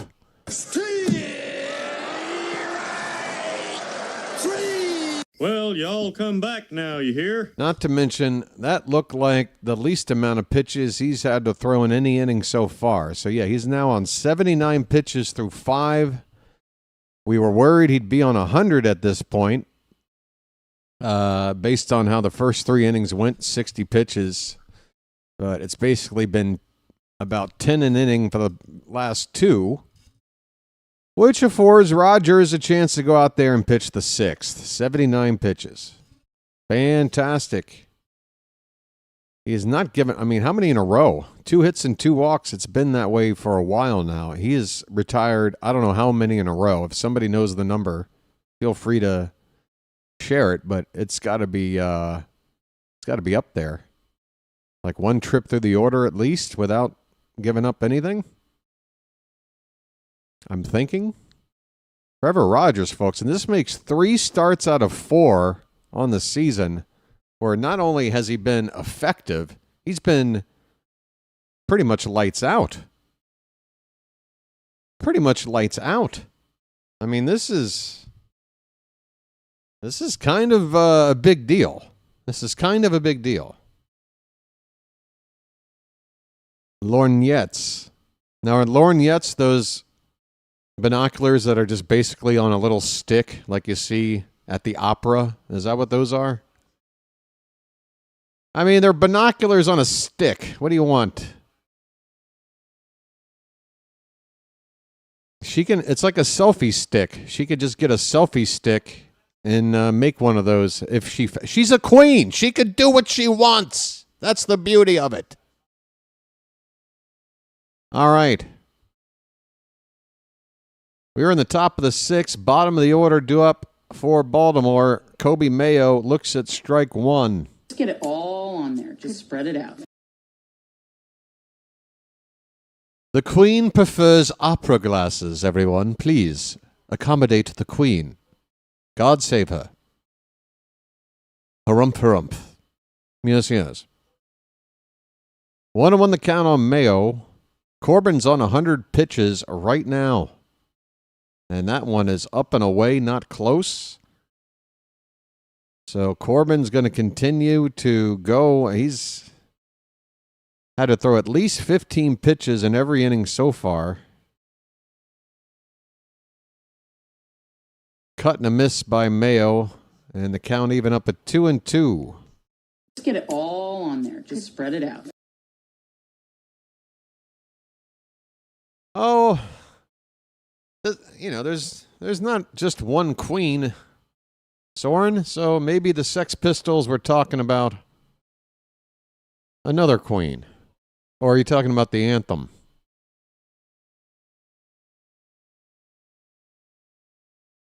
Maybe the lyric should be God Save a Queen. That way it can be left ambiguous. All right, I'm going to work on finding a special emoji for Kobe Mayo. And maybe that'll get a few more Magic members up in here. Here's Ced Mullins. Fouls off the first pitch. 1 out, nobody on, top of the 6th. Mullins is 1 for 2. Well said, now you know what to do.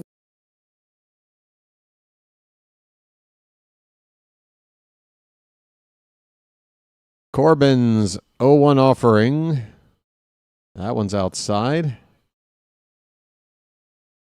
All right, now this is the first time. I'm not sure. That doesn't sound like royalty talking. Now I'm beginning to question the authenticity of your status, Queen Tanya. I've never met a queen that loves mayonnaise.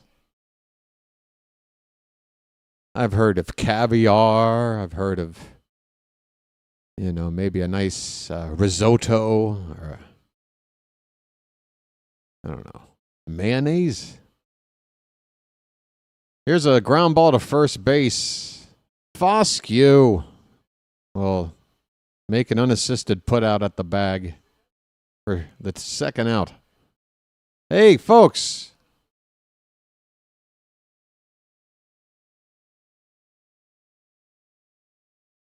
It is Trevor Rogers' turn at the plate, and folks, remember, oh, it's time for the hat. That's right. Hurry up.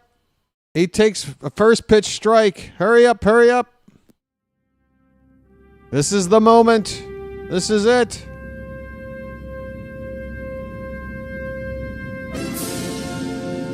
And Rogers takes a called strike 2. 2 down, nobody on, and an 0-2 count. Everything you'd want to feel good about something big happening now. Called strike 3, inning over.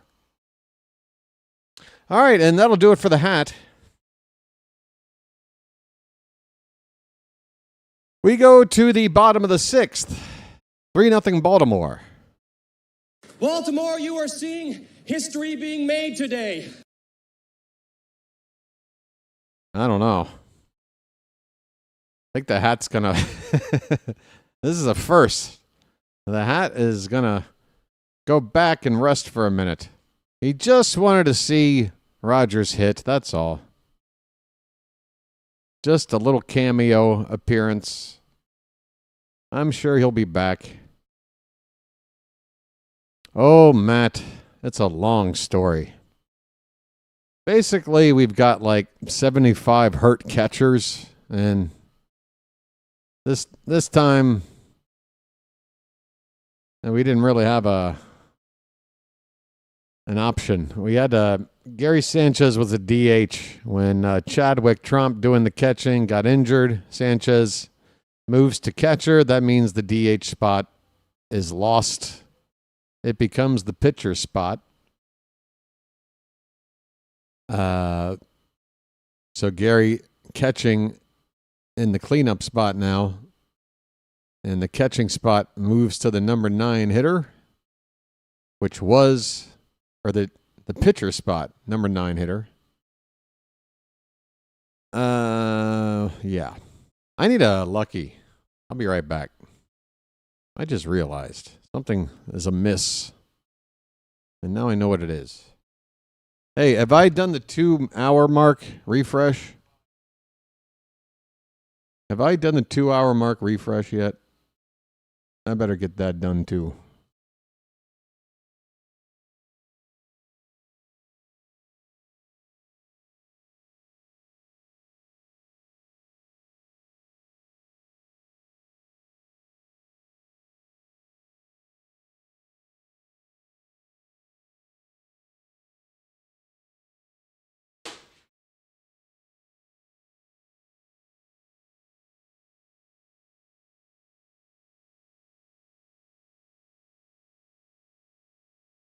Folks, Corey Seager is coming up. It's the big hitters for the Rangers in this inning against Rogers.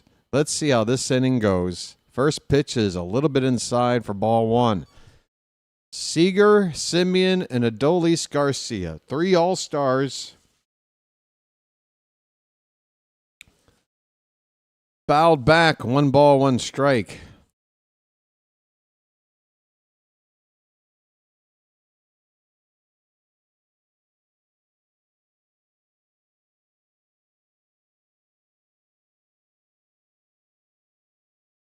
Would you come on?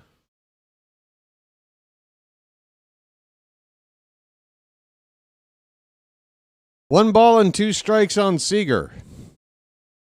Hey, Janet, let me take that into consideration. Outside, 2-2.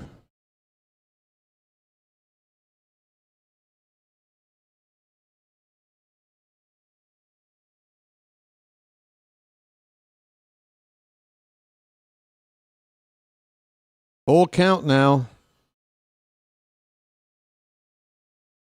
Does Rogers have enough to keep the Rangers down for one more inning?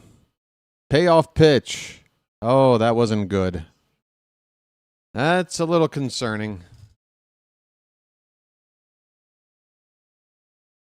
First leadoff batter of the night for the Rangers to reach. Rogers is on 85 pitches. He's been fantastic, but, folks, you never know when you're going to run out of gas, and you got to be ready when you are. And this is up and away to Simeon for ball one. 86 pitches for Rogers. Should have enough in the tank to go a little deeper, but he did pitch 8 innings his last time out. Pretty much maxed out for that game. Sanchez is out to have a chat with him after that first pitch out of the zone. And finally, we got activity in the Oriole bullpen. Sir Anthony Dominguez is going to get loose.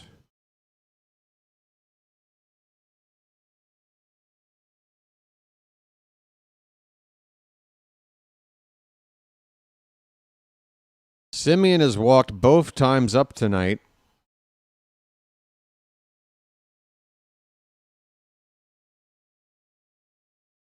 Here he is right now with a 1-0 count and a runner at first. Nobody out. That is low, 2-0.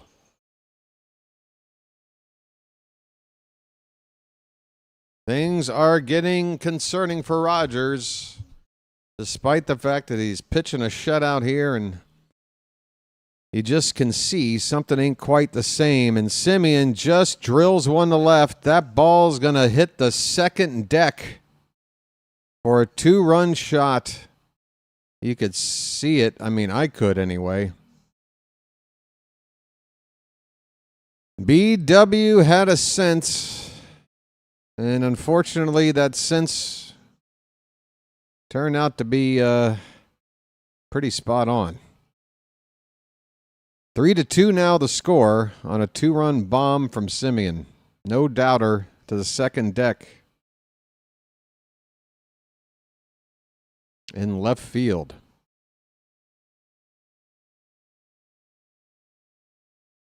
All righty then. Drew French is out to have a talk.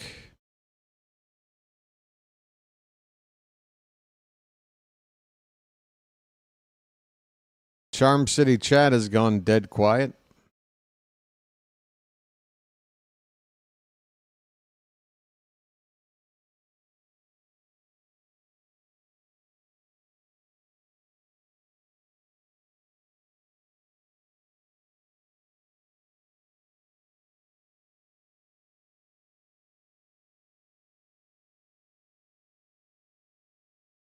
Well, that mound meeting buys Dominguez a few extra throws in the bullpen. Here is Adolis Garcia. He has struck out both times tonight.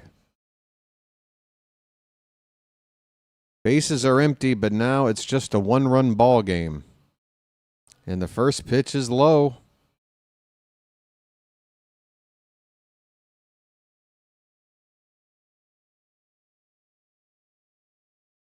(1-0) swung on, and Garcia took a massive cut. He was looking to tie the ball game, no doubt about it, and he missed. 1-1.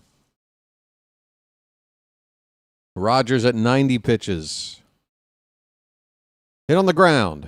That's a fair ball. Ramon with a tough play and a one-bounce throw again to first in time. Ramon, save us. Deliver us.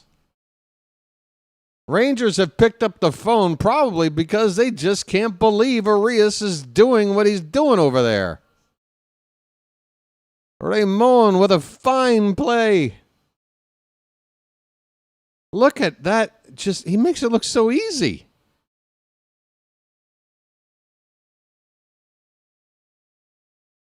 He makes sure when he throws a bounce throw that it bounces early enough that it's a nice hop for Mayo. It's not a little short hop. And he's done it twice tonight to get big outs. And that's going to do it for Rogers.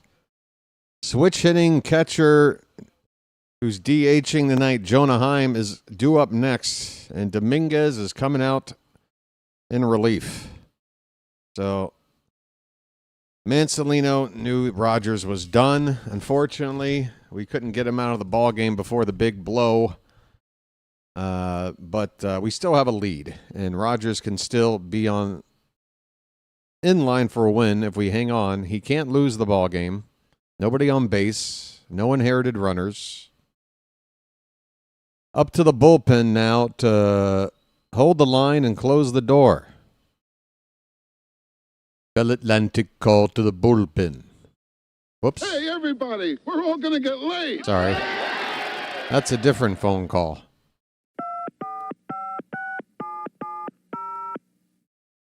In fact, this other one doesn't even have a number. This is just speed on speed dial. Hey, everybody, we're all going to get late. 3-2 Baltimore.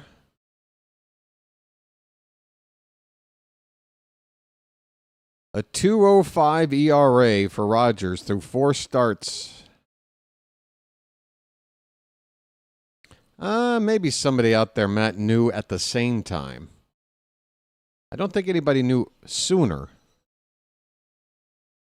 But there could be some folks out there that saw it at the same time.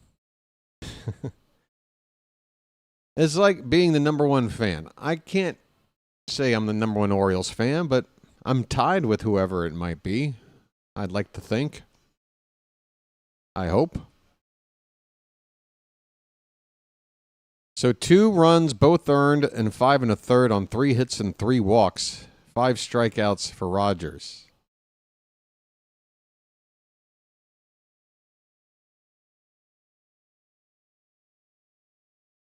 Sir Anthony Dominguez. Still a lot of time left in this ball game. 1-run game now. Dominguez's 35th appearance of the season, a 3.31 ERA coming in. First pitch to Heim, who's now batting from the left side after facing Rogers from the right side. He takes outside for ball 1. That's a lot of sides. Feel like I'm at Thanksgiving dinner. Outside again, 2-0.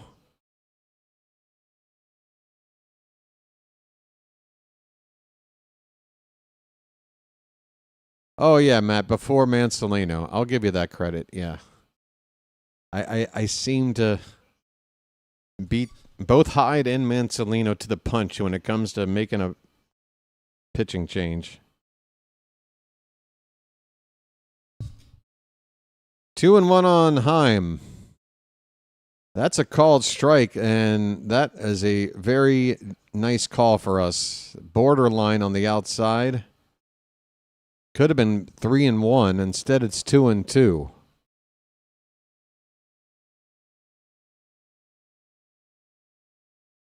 Josh Smith is on deck to pinch hit.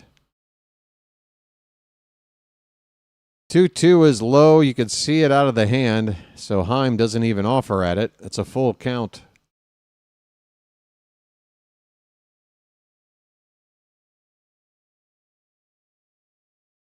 Infield shaded as far as they can to pull for Heim. Swing and a miss on a heater at 98 from Dominguez. 2 down. There it is. Well, y'all come back now, you hear? 2 down in the inning. Sir Anthony with the gas. And of course, Queen Tanya loves it when a Knight of the Orange Table does well. They will be rewarded with property. This pitch to Smith, who's up there to pinch hit, is a little bit low and in, apparently. It looked like it might have caught the corner. Smith's on to hit for Foscue.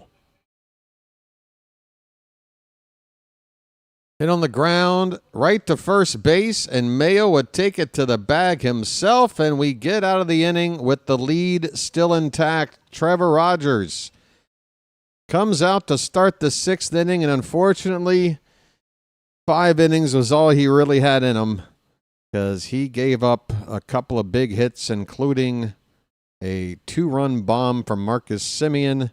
The Rangers are back in it. Close, but we still have a lead.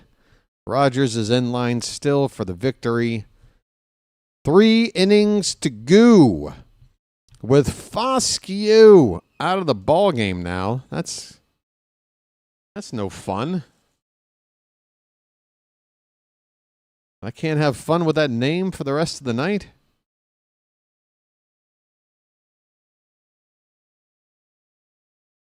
Okay. Let me close the door back here. I'll be right back. And, yeah, hit the like button and stuff.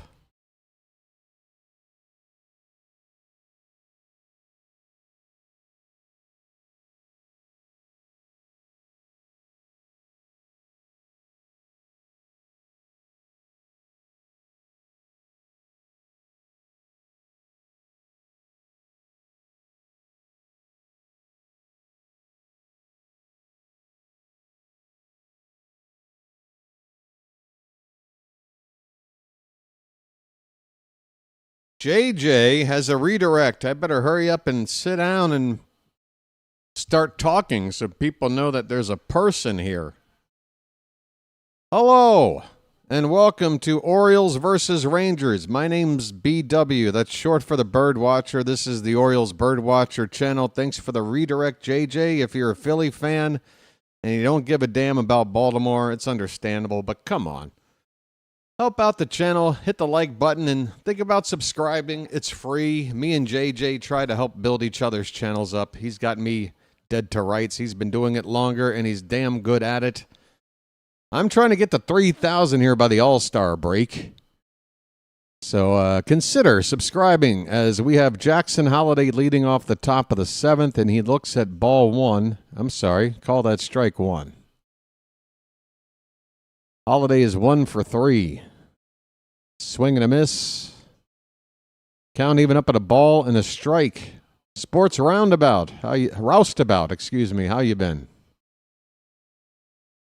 Loving the Charm City chat. I'm lucky. How am I lucky? Well, I have JJ as a buddy. That makes me lucky. I've got the Charm City chat. That makes me lucky. I'm alive and breathing. I'm lucky. And I've got a lucky to smoke right here. I guess I am lucky. You know what? You're right. I'm lucky. Here's the 0-2 to Holiday. It's low and outside. I don't know if I should be asking this or not, but how did the Phillies do tonight? There wasn't a full slate of games on the card tonight, right? 2-2 on Holiday on a pitch high. By the way, Jacob Webb is on the pitch for the Rangers. Former reliever for Baltimore. 2-2. Swung on and missed, and Holiday, a bit of a half-hearted swing on a pitch, bottom of the zone. He strikes out. The Yankees lost.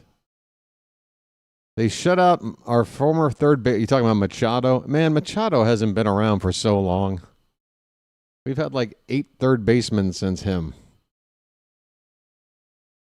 But I guess you're talking about the Padres. Phillies are playing the Padres. Laureano's up, folks. Here he is. 280 the average now. 2 hits already tonight. Hard hit ball, and that's down the left field line into the corner. Another extra base hit for Laureano. This dude is in fuego. Splash it up.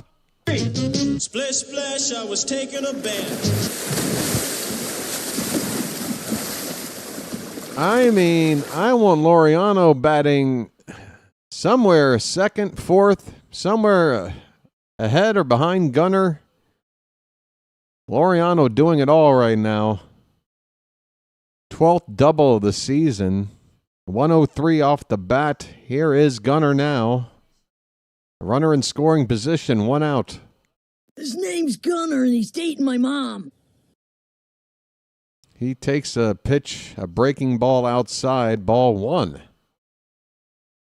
OPS against right-handed pitching as a right-handed batter. Laureano is 3rd in all of baseball behind only Aaron Judge and Ronald Acuna Jr. Folks, put that into perspective. A right-hander who's able to mash right-handed pitching. You'd love to have that in your team. He's got the 3rd best OPS in all of baseball.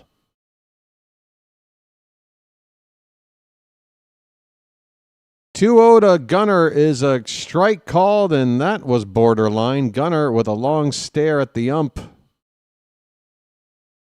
He thought that was low, outside, or both.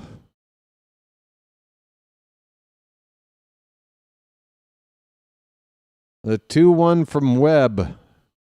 Inside, and Gunnar swung and missed at it. Gunnar committed all the way on a pitch that wound up not being very close at all. 2-2 the count. Gonna get a late bugle in here.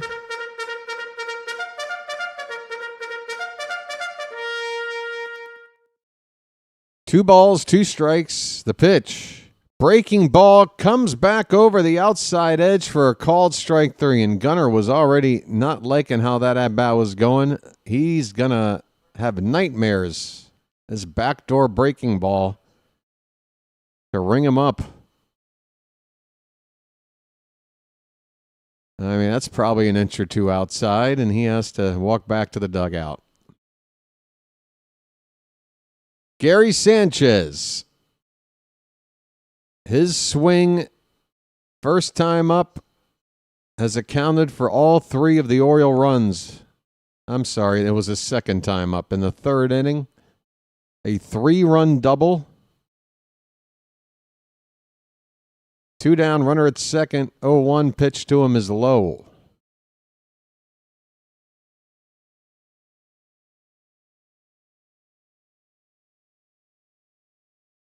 Release the Kraken. Release the Kraken. 1-1.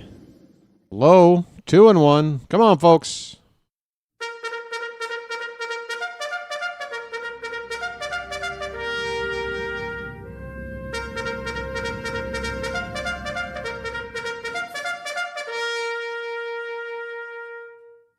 Swing and a miss. It's 2-2. I tried to play the hat music and fade it in and fade out the bugle, and I messed up.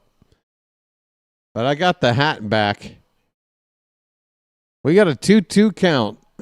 2 out. Laureano on at second base.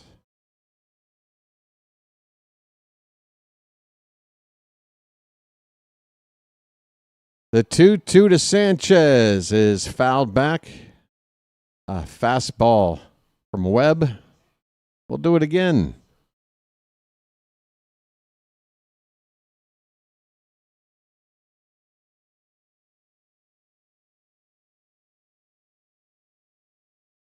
All right, Webb from the belt, the pitch. In on the hands of Sanchez. He fouls another one right back behind home plate into the crowd.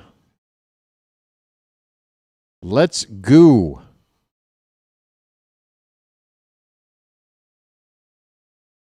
The Hat wants a big hit. A 2-out base hit to score Laureano. That pitch is right in there. A fastball straight. And Sanchez took it middle of the plate, lower half for strike 3. That's a bummer, man. Trevor Rogers was such a good start, and then it got ugly, but we still have a lead. But then you think about how all 3 of these runs have come on one swing. Other than that, the offense is still needing to get this act together and rally. Come on. How many hits now with these 3 runs? 9. That's just not going to cut it. We're leaving men on base. We've left 7 men on now. We got to improve, folks. We got to improve. 9 hits. That's triple the hits the Rangers have, but we only have a 1-run lead. Oh, my goodness, I forgot what part of the ball game it is. Thank you, Charm City Chat. For the reminder, it's 7th inning stretch time, folks. Get up and throw some cakes on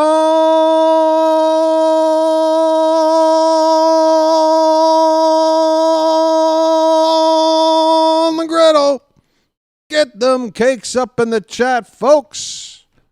Thank God I'm a country boy. Thank God I'm a country boy. Thank God I'm a country boy. Thank God I'm a country boy.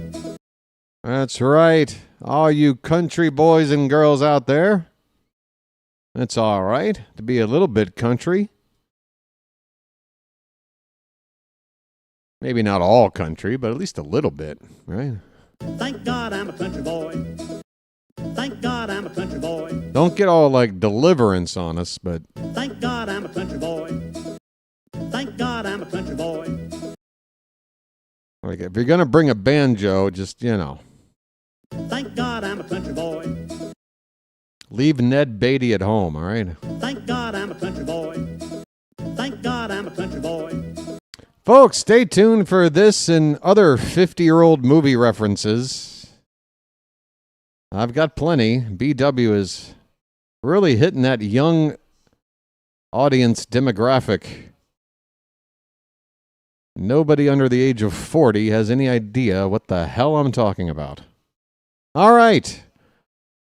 We move on to the bottom of the 7th.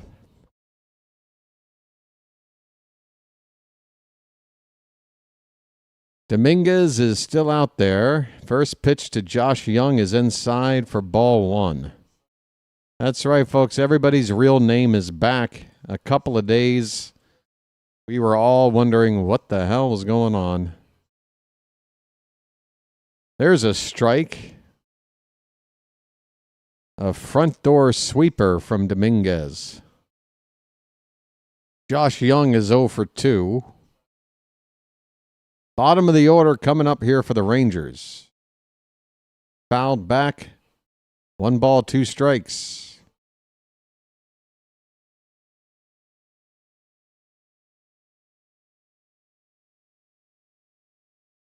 The Rangers have the lowest batting average as a team in the 7th inning on. They're hitting just .204. Thank you for that stat, Masson. Swing and a miss. Swing and a miss, and Dominguez with the punch out to get the first out of the 7th.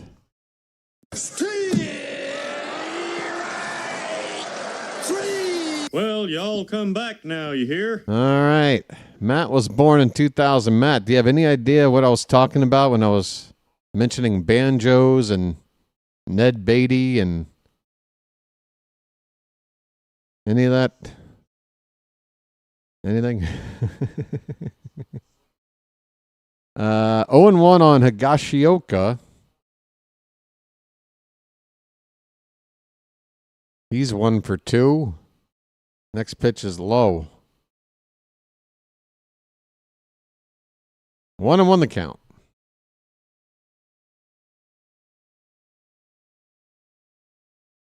George, you gave it all away.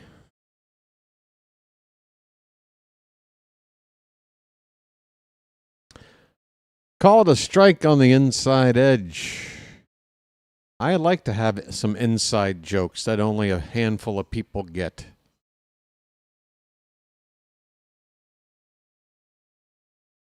One ball and 2 strikes on Higashioka. Swing and a foul ball off to the right. All right, Matt, let me ask you this. Without looking anything up, do you know who Ned Beatty is? Like, can you name any movie that he's been in?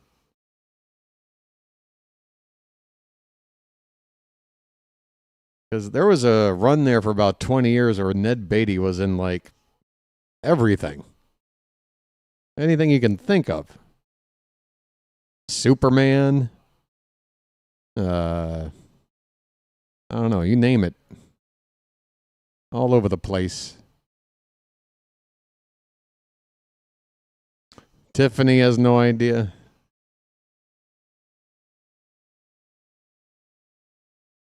Back to School with Rodney Dangerfield. Ned Beatty was in that. That was the biggest comedy of 1986. 1-2 the count on Higashioka. Swing and a miss. Another strikeout for Dominguez. Well, y'all come back now, you hear? Patrick, are you the one that keeps bringing up Boogie Nights when nobody we're talking about is in it? I am a Boogie Nights expert.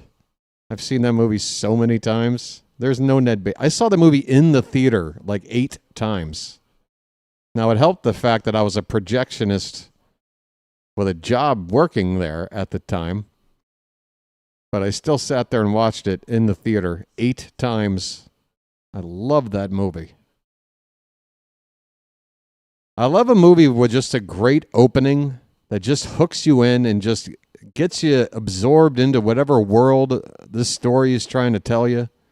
The opening of Boogie Nights does that to perfection. This big opening tracking shot just weaves its way through the club. You meet all of the main characters and side characters. It's perfection. The music's hopping. You're instantly transported to 1978. It's a great film. Paul Thomas Anderson, folks, one of my favorite directors of the last 30 years, 35 years. Hellman at the plate, and we got a 3-1 count on this guy. This guy's a nobody. This guy's cheap mayonnaise. He's 0 for 2. 2 down, nobody on. Let's put this guy away. Pitch. Foul back. But long story short, there's no Ned Beatty in Boogie Nights. However, another actor from Deliverance, a very prominent character in Boogie Nights, and we all know who that is, right? Yes, we do. We got a full count. Let's put this guy away. Pitch. Popped up foul, and we'll do it again. Dominguez is on 23 pitches. Hopefully we are lining up with Baker for the 8th and the Mountain for the 9th. Although, man, Bautista, he's settled down, but came in looking kind of lacking command there in that last ball game yesterday afternoon. 7 pitches in this at-bat with Hellman now. Another foul ball. Ned Beatty directed a Resident Evil film? That just doesn't sound right. I can't deny it. That's going to be ball 4. A pitch that bounces to the backstop from Dominguez. All right. You hate issuing walks to a number 9 hitter in a 1-run ball game in order to get the damn top of the order up. I mean, damn. But that is what has happened here. Sam Haggerty is due up next. He's 0 for 3.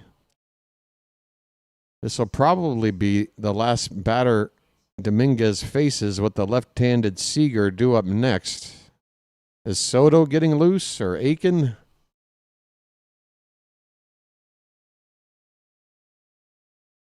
We may need them to get this final out of the inning if we can't get Haggerty. Here's a check on the runner, and he's back in there.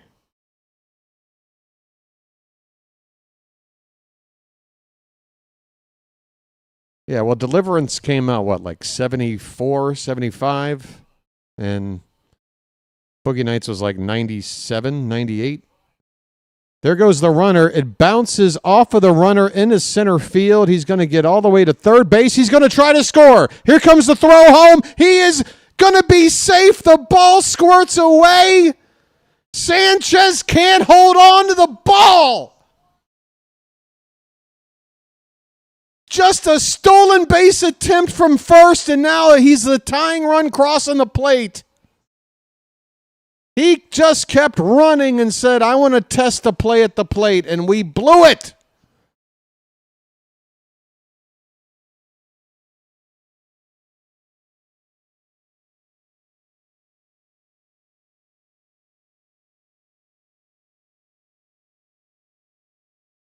The ball caroms off the base runner into shallow left center, and he got up and just kept running, never looked back, rounded third. The cutoff man threw home. The ball beat him there, but Sanchez could not hold on to the baseball.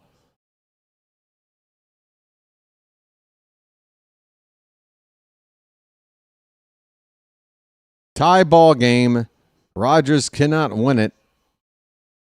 And Haggerty now has a 3-1 count at the plate. Here's a reverse angle of the ball coming into Gary. Can you go ahead and hit play, please? Yeah, he just couldn't handle the bounce. Couldn't handle it. This ball's hit out to left center, and Mullins will make the catch to win the inning. But the Rangers have tied it up in a really crappy way. A walk, a stolen base, the ball gets away, and he goes all the way home because we can't catch the ball. Sanchez is charged with an error on that. Oh, well, the error is on the throw from Sanchez. So Sanchez, yeah, not only does he not catch the ball on the play at the plate, he's the guy throwing the runner at second and the ball getting away. Even though it hit the base runner and that was bad luck, it was still a bad throw. So, yeah, Sanchez, my God, just call up Stallings yesterday, please. That was really, yeah, that will, that'll make your blood boil. That'll get your blood pressure up.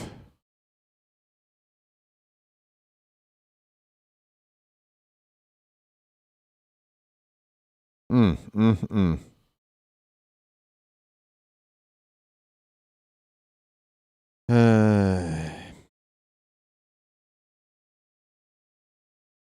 in there, folks.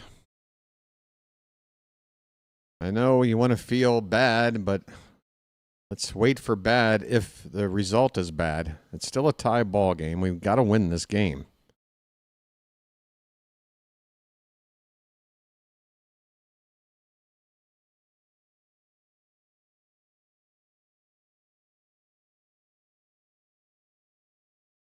Wait, is Chris Martin about to come? Chris Martin, who last time he faced us gave up 3 home runs to 3 straight batters. The Rangers are going to bring him in. Okay. BW says okay. We have seen Chris Martin face 3 batters in the previous series, and they all hit home runs. Let's see how this one goes. Ramon Arias leads off the top of the 8th. We're tied at 3. I have a brother. First pitch fouled back. Honestly, after what Martin did in that last game we saw him, I thought maybe he'd hang it up. 39 years old, going out there and just getting absolutely lit up like that. Swing and a miss. It's 0-2 on Arias. Well, apparently it was just a bad night for Martin. In general, it's been a decent season. His ERA at 2.42. But he's got more gray hair than I do. 0-2 pitch. Low. Arias, Cowser, and Mayo, the 3 batters due up. We might see Ryan O'Hearn come in to pinch hit for Mayo in the third spot in this inning here. Popped up by Arias on the infield. Left side, the shortstop Seager will take it. 1 away.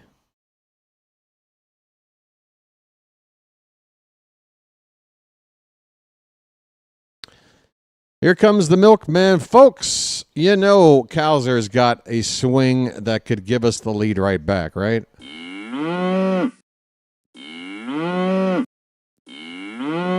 And you do know Martin gave up 3 home run balls back to back to back to us, right?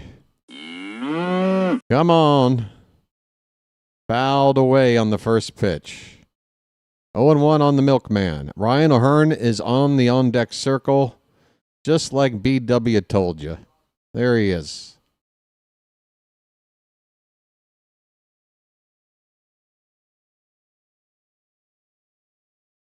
Oh and 1 on the milkman. Swing and a ground ball. First baseman's got it and will hit the bag. Martin covering it. Cowser is retired. 2 down.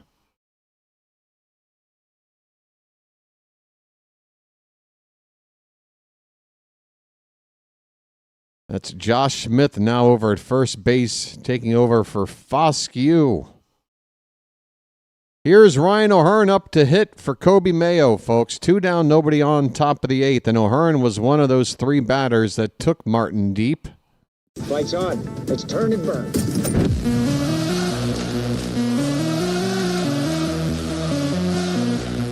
Lights on. Let's turn and burn. First pitch to O'Hearn. Outside for ball 1. Come on, folks. The hat's telling me something right now.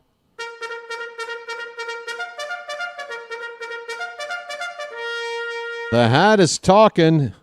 It's chirping. 1-0 on O'Hearn. The pitch. This one is going to slice foul on the left side. 1 ball and 1 strike.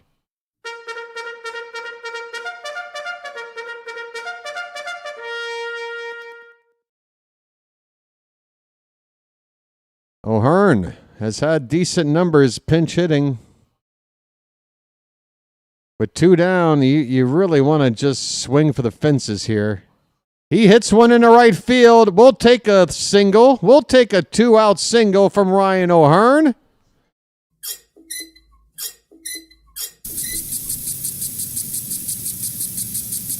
O'Hearn gets his average back up close to 300 with that hit. He's up back to 296. Ced Mullins with the go-ahead run on now. 2 down, trying to rally. Well said, now you know what to do.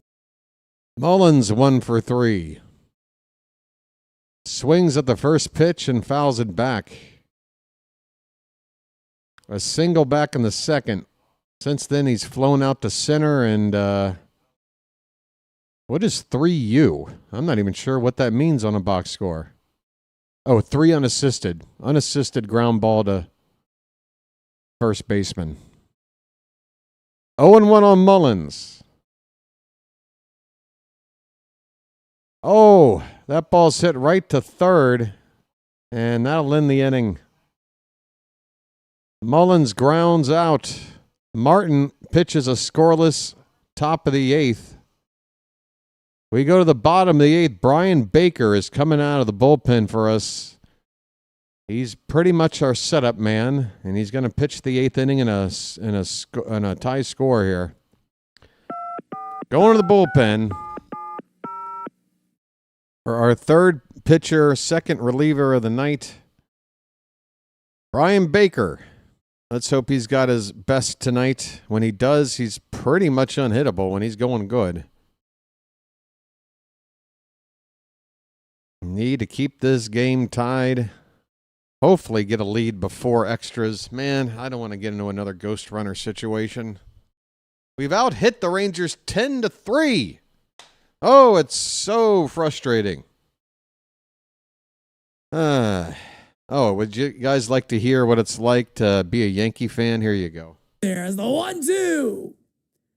Behind the right center field, there's a base hit. And that one gets away from Jazz. Another run is in. More bad defense from the Yankees. It's 7-0. Jazz could have handled the throw coming in from the outfield. And just like that, it is a 7-0 ball game. Just fucking take the whole team off the field, man. Take the whole team off the field. Take the whole team off the field. Take them all. Get them all fucking out of here. I'm so done. I can't even look at this anymore, man. I can't look at this shit anymore. This is pathetic. This is truly disgusting. This is disgusting.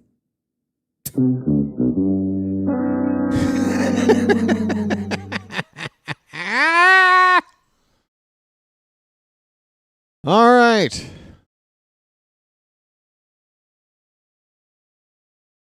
I just love the enthusiasm. Here comes a pitch. Swung on in. And within 30 seconds, this team is pathetic. This team is disgusting. I can't watch this. Just get them off the field.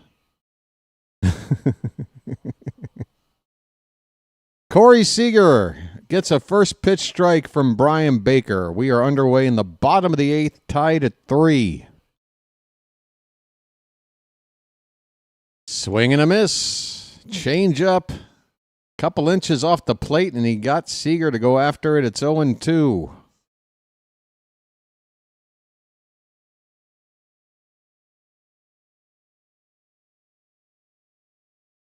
That one bounces in there for ball 1.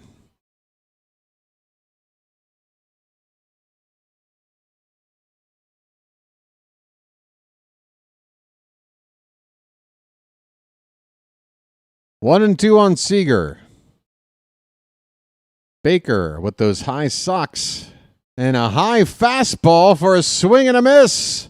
The high cheese gets the big lefty bat of Seager out.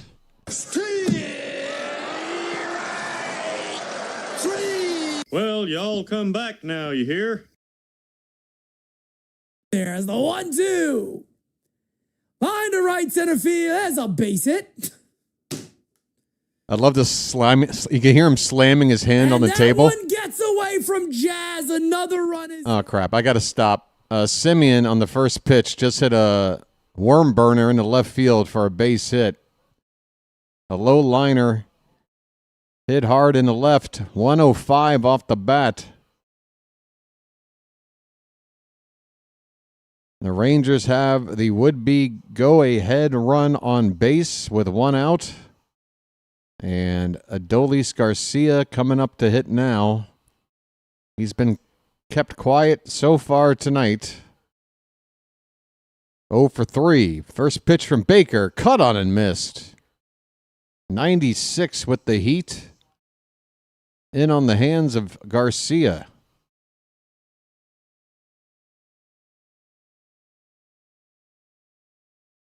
And the batter asks for time, steps out of the box. Gets right back into the box. Hey there, Dingleberry. Welcome in. We got a tie ball game late. 0-1 pitch to Garcia.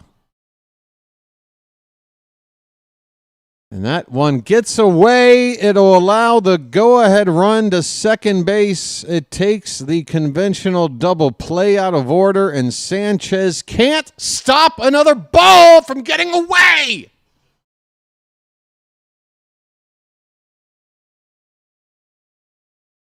Move your body and block it, dude. You never move your body. You just reach for stuff. You don't move. Swing and a miss. It's 1-2. Good grief. It's like we can't even throw any breaking pitches. It's too risky.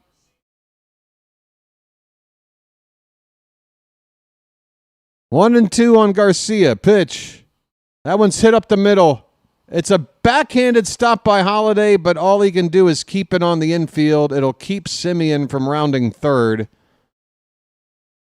But now the go-ahead run is 90 feet away with only one out. An infield single for Garcia.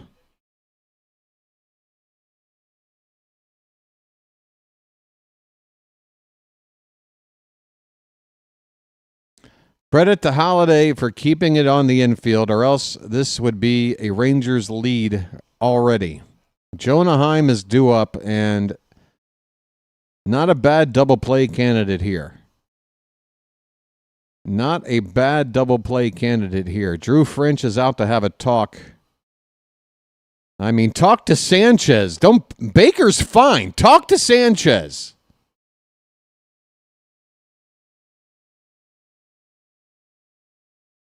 Look at Gary. Yeah, Gary, look off to the left. There you go.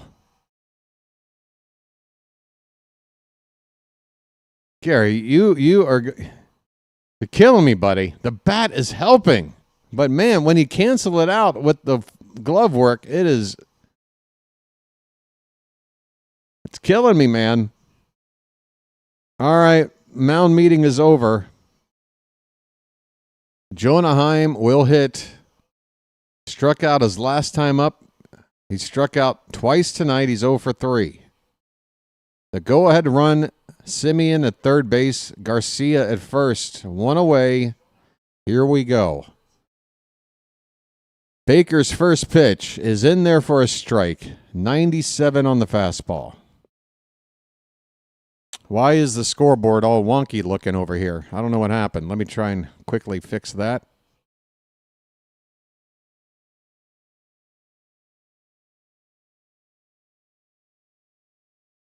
Oh, 1 pitch is low. 1 ball and 1 strike.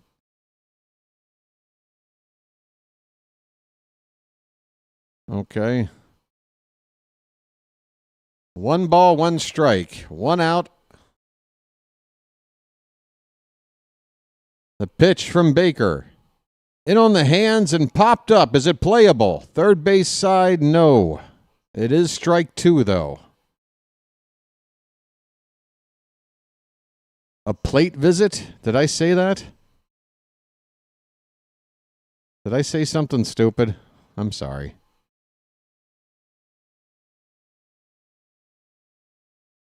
Baker has a 1-2 count. Come on, a strikeout or a double play, please.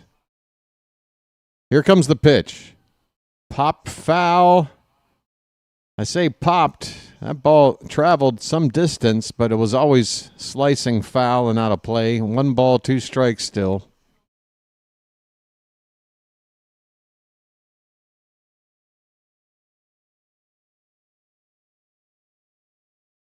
Another 1-2 to Heim. Swung on and missed! And look at Sanchez pop up. Well, he didn't throw down a second. I guess he was more worried about a double steal with a late break from Simeon at third. Didn't want to throw to second, and I don't blame Gary because I don't blame him. Take second base. We just got to worry about getting this next guy out because whether we do or we don't, I don't know if we're going to overcome being down in the 9th inning. We got to get out of this still tied. Second and third, 2 down. It's Josh Smith up, who's only had 1 at-bat tonight, coming on after Foscue left the game. First pitch to Smith is a changeup low and away for ball 1. First base is open, but it would load him up, which would give us no wiggle room.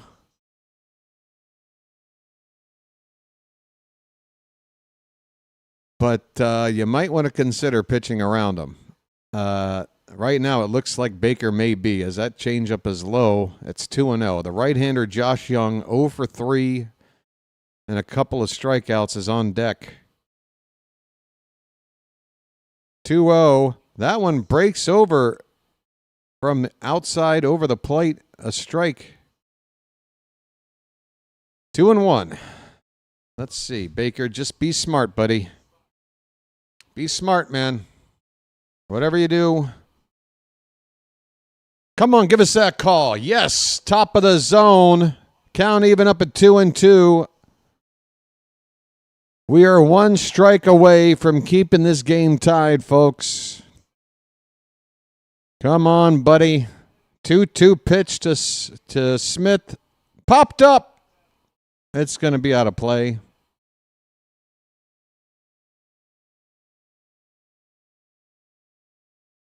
Baker will throw his 20th pitch next.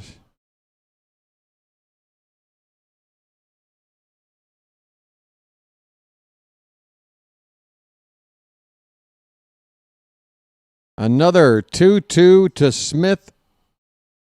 Here it is. It is high. A fastball that was rising, and Smith lays off. Full count.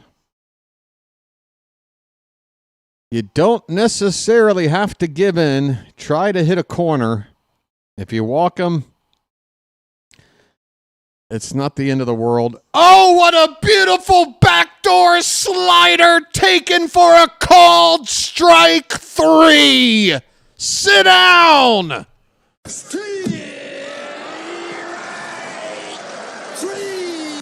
Well, y'all come back now, you hear? Oh, well, Baker is fired up. Baker is so fired up. Hit the bricks, pal. You're done. You get nothing. You lose. Good day, sir. Well, when you gotta go, you gotta go. How about this? Peace, love, dope. Now get the hell out of here. All right. We survive that battle. It's on to the 9th inning. Tied at 3. Yes, we got to score. We got to score, please. Who's due up? Who is due up? We got... We've got a pinch hitter, followed by the top of the order. Folks, I'm going to go out on a limb and assume Brian Baker will not bat for himself. I know. How does BW come up with these 4D chess analysis before it even happens? He's amazing, folks. He's predicting Brian Baker is going to be pitch hit for. Just really putting everything on the line with this prediction, folks. Who's going to pinch hit, you ask? I don't know. Let's see who the Rangers bring in to pitch. That might tell us. Who are our options? What do we got? Didn't we send Carlson down and Rivera is up? Carlson's not with the team right now, is he? Who do we have? Vasquez, Carlson. We've already brought in O'Hearn, and that leaves what? I don't know. See, I'm not a good manager. I don't even know what players I have available. Yeah, I think Rivera is up, so Emmanuel Rivera is an option. Robert Garcia, a left-hander. Okay, how about we see Rivera pinch hit? That would make sense if he's still on the team.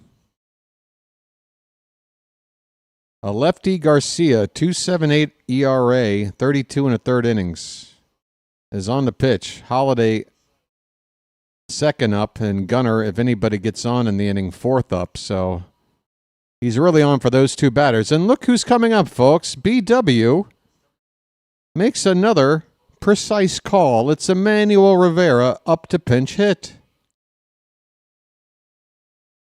BW says okay. And that's a first pitch strike at the top of the zone. A fastball from Garcia facing Rivera. Rivera hitting 270 as a pinch hitter. That's not bad. This one's hit to right center field. Come on, find a gap. No, it's right at Garcia for the first out.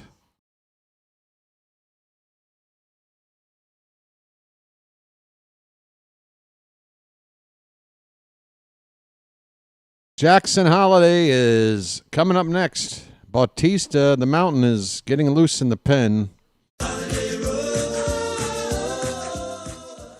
I honestly don't like using him in the ninth in a tie game on the road with the ghost runner thing. I don't like it. You want to keep your closer for that ghost runner inning because you got to get that ghost runner out if you can. You know, that's the more important inning for. I know you could say, well, if we don't get to the 10th, then whatever. But I'm telling you, we're going to lose in the 10th if we don't have our best pitcher to close it out. 2-0 on Holiday. If it weren't for this ghost runner nonsense, I would never say this. I would say, fine, bring Bautista out for the ninth. But I would not. I would go with the next best guy and save him for the 10th if we get there. 2-1 to Holiday is just that looked outside. They call it a strike.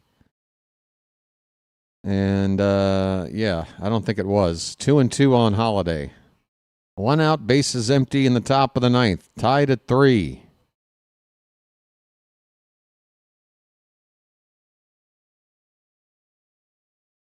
Pitch.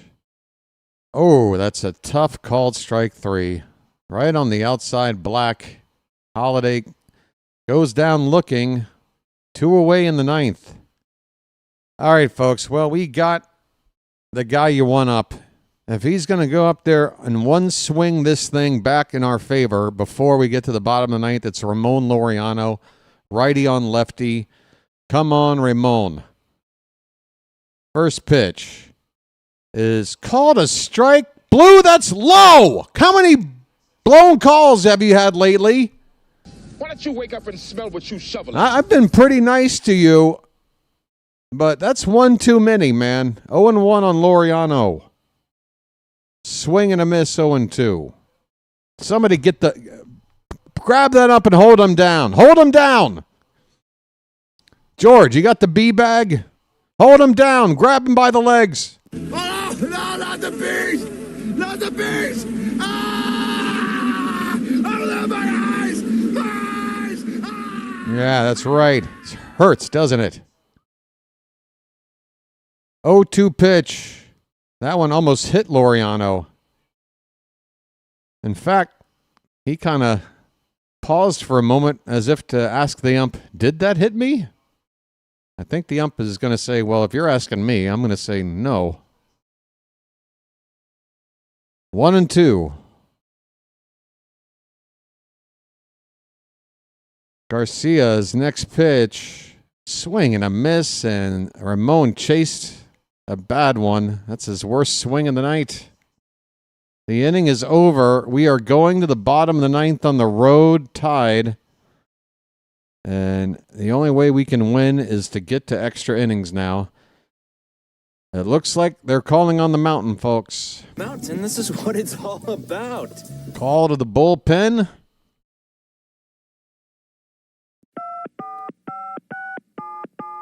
And just to clarify, look, it's not like I'm saying that we can't win by going to Bautista now. But I would just play it differently. I would.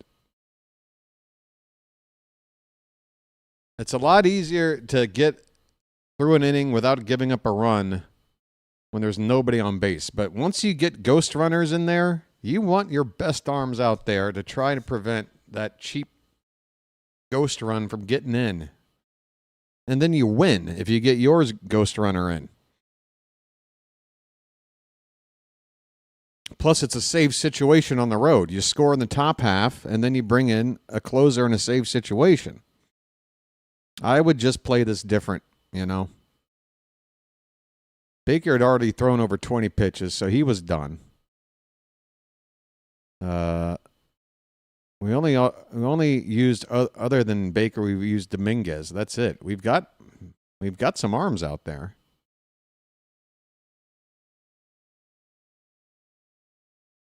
Looks like it's the 8, 9, and 1 hitters coming up. And I think 2 of the 3 are lefties. Why not go with Soto here? Plus, look at it this way, folks. Let's say we do, and we need to stop this offense from scoring and take it to extras, right? Here's the deal. It's the bottom part of the order, 8, 9, and 1.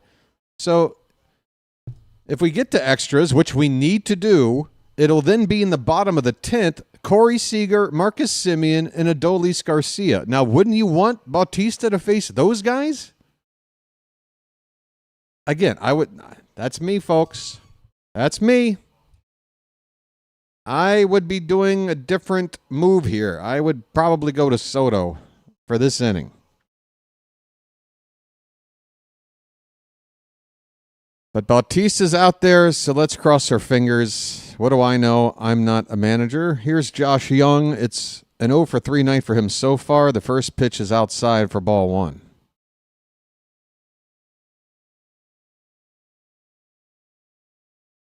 That's possible, Tom. That's possible. But the way Bautista's looked with the command,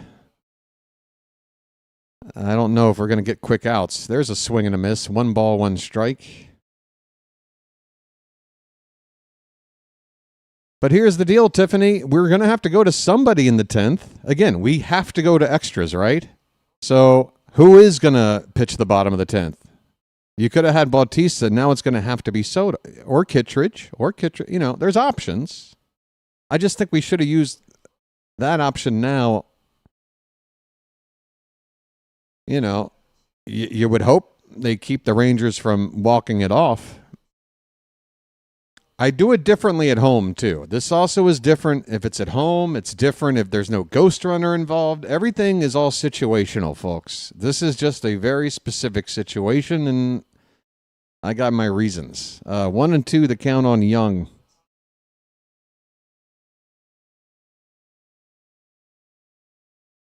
Swing and a miss. There's a strikeout. All right, good start to the 9th.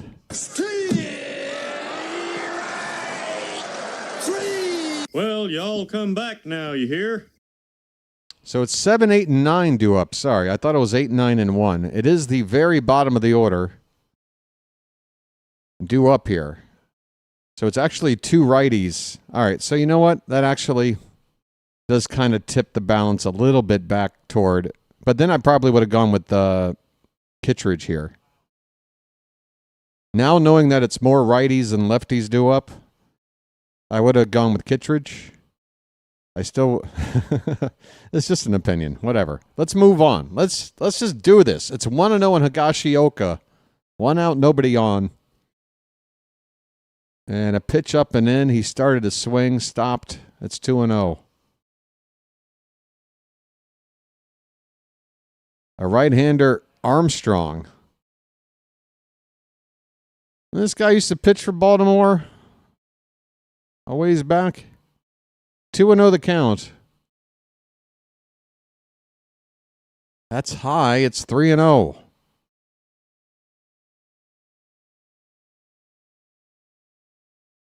Kittredge has been kind of ass lately. That is true.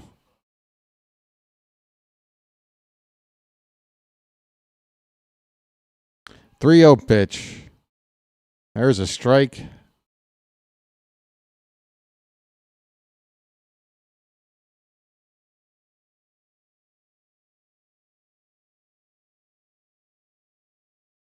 Three and 1 the count. 1 out, nobody on in the bottom of the 9th. Pitch. That one's crushed. But foul. Wow. That went into the upper deck of the ballpark. Well foul. But very scary. Full count on Higashioka. Payoff pitch. And, man, right out of the hand, you can see that ball's not going to be in the zone. It's a walk. If you wanted a quick inning and 2 innings out of Bautista, a walk will not help that cause. And they're going to get a pinch runner out here for Higashioka, I would think. They have Ezekiel Duran is on to run at first base. So now they've got a guy with speed as the winning run out there. First base with 1 out. And a pinch hitter coming up. Hellman now going to be taken out of the game for Alejandro Osuna, who we saw play a little bit in the outfield in the series back in Baltimore last week. He hasn't done much at the plate. A 167 average, no homers, and just 2 RBI in 20 games. Pinch hitting for Hellman here with a runner at first, 1 out. Check on that runner. And Duran is back. Nervous times with Sanchez doing the catching, the mountain on the mound, and how we're going to hold that runner. Bochy already took advantage of us last time out, and there he goes. And Sanchez doesn't even throw down. Bruce Bochy knows exactly what to do. He did it to us last week. And he's doing it to us now. Last week, it got to where Corey Seager was straight stealing off of us. This guy has averaged less than 2 steals a year in his career. So now a runner at second. That takes the double play out of Ortiz. Going to third, and that ball gets away. Luckily, it bounces in such a way to prevent a potential walk-off. But there you go. Now the walk-off run is 90 feet away with only 1 out. This is just such a disgusting way to lose a ball game. 2 runs are going to score like this in the game. 2 runs are going to score like this in the game if this one comes in to walk it off.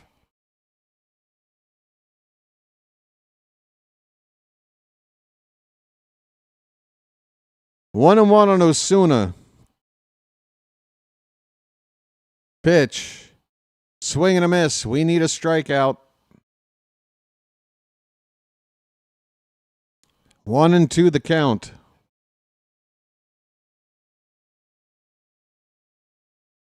Infield is in.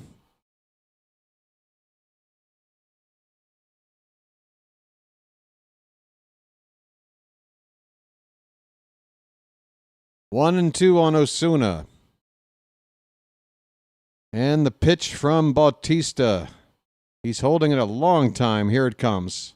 Swing and a miss. We've got the second out. Good grief. Well, y'all come back now, you hear?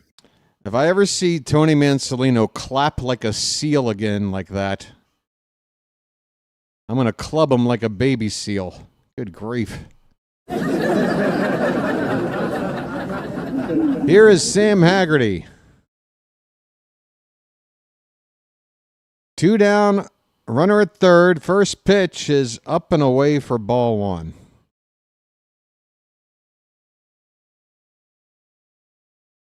Haggerty is 0 for 4.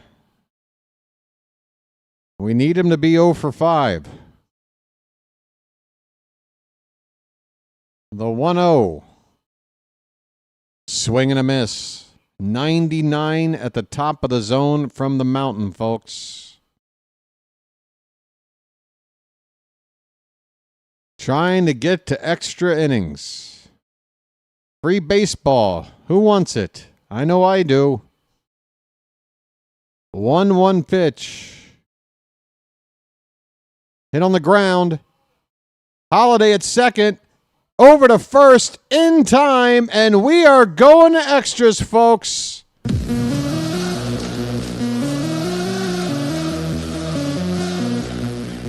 Exhale. We live to fight another day.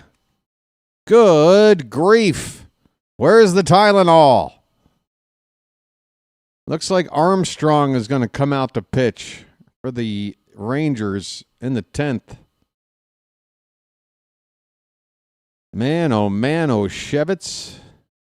Again, though, folks, what's going to happen in the bottom of the 10th when Seager, Simeon, and Garcia are due up, and Haggerty, now the ghost runner with plenty of speed, will be at second base? Who do we go to? We got to plan for at least that ghost runner to score, which means we have to score our ghost runner. We have to. And we really need to try to get one more than that if we want to win it in 10. But it's looking pretty tough to try to get 3 outs without giving up that ghost runner in the bottom half with the heart of their order coming up. But first things first, got to get the ghost runner home. Who is our ghost runner, you ask? It's a good question. I'm really not sure. Who made the last out? Who made the final out for Baltimore in the 9th? Was it Laureano? Oh, Laureano will be the ghost runner. Okay. With Gunnar due up, I think. Yep. That's what we got. Laureano, the ghost runner, with Gunnar due up first. This ain't bad, folks. This ain't bad. Here we go. Let's go. Charm City chat. Let's go. His name's Gunnar, and he's dating my mom. Gunnar is due. He's 0 for 3. He has scored a run on the night. He walked in front of that base-clearing double from Sanchez. First pitch. Garcia, the lefty, is still out there, by the way. The Rangers have not made a pitching change. Lefty on lefty matchup here. So no need for them to make a switch quite yet. They probably will with Sanchez on deck. Gunnar, first pitch swinging, fouls one back, 0-1. Folks, we need some runs.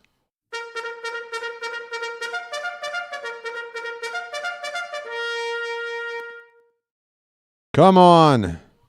Let's get some runs. The 0-1 pitch. Taken off the plate outside. 1-1 the count. Charm City chat. It has been a pretty exciting ball game, and we've got a lot of people here, nearly 200. Go ahead and hit that like button if you don't mind. 1-1 pitch to Henderson is swung on and fouled back behind the plate. 2 strikes. We got 170-something people here. We got 130-something likes. Let's get it up to 150 real quick. Let's go on a quick run. 150. Here we go. The O pitch to Gunnar. Did I say the O pitch? I meant to say O2 if I just said the O pitch. Hey, it's my O face. Oh. It's my O pitch. 1 and 2 on Gunnar. Come on, buddy.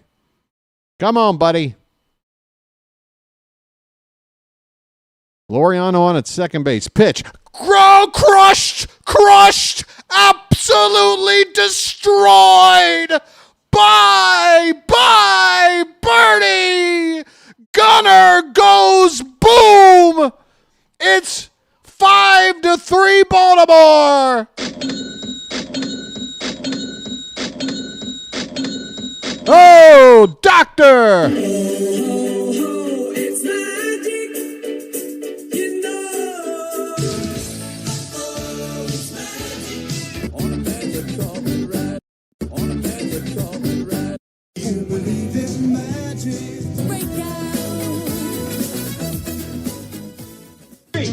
Splish splash, I was taking a bath. Oh my! Gunnar got it all. He turned on this one, and that ball flew. It soared like an eagle into the right field stands. It's a pitching change here in Arlington. 5-3 Baltimore. Tiffany rolling in a super chat. Message for you, son. Hey, folks, come on now. Extra inning home run from Gunnar. Let's get a couple super chats. Tiffany's on board. Thanks so much, Tiffany. Glad I didn't put that bet in on time. There's only one bet you can count on, Tiffany, and that's you can bet following the Orioles right here on the BirdWatcher Channel is the best place to do it. You can bet on that. Thank you once again, Tiffany. Folks, we are in the lead. Who is going to get us 3 outs? I don't know, because we're still batting. I guess we'll worry about it later. We want more runs, right? Anybody in the mood for more? Matt rolling in a super chat as well. He says, let's go. Message for you, son. Thank you so much, folks. Remember, I'm like a street performer. I've got a hat. It's sitting on the ground in front of me. If you want to walk by and throw in a couple of bucks, it's a good time to do it. Thanks so much, Matt. Hit the likes on these super chats, too, if you don't mind. That don't cost a thing. And I want to thank you very much for that. All right, we are back underway. Gary Sanchez is at the plate. A right-hander on to face him. And he takes outside. It's Armstrong. Sanchez is 2 for 4 at the plate. We won't talk about what he's doing behind the plate. John Armstrong with a inside fastball just catches the corner. Armstrong, 34th appearance, 3.09 the ERA. The whip very good, under 1, 0.94. Sanchez goes out on a pitch over the outside part of the plate, lifts it into left center, but it hangs up there a while, and the left field are able to track it down. Osuna, by the way, out in left field. Lots of changes defensively. Haggerty has moved from left to center field. Osuna stays in the ball game. He's in left field. He just made that catch. Jonah Heim has to give up the DH spot and catch after Higashioka was pinch run for, which means now both teams have a pitching spot in the batting order. And actually, it looks like Armstrong, no, he wouldn't be due up for a while. 1, 2, 3, 4, 5. He'd be due up like 7th. At this point, Ramon Arias is up there with a 1-0 count, and that pitch is upstairs. 2-0 on Ramon. I have a brother. Arias. We got the best Ramones in baseball, don't we, folks? Who's got better Ramones? Even the band, the Ramones, didn't have Ramones this good. 3-0 on Arias, and it is Keegan Aiken getting loose.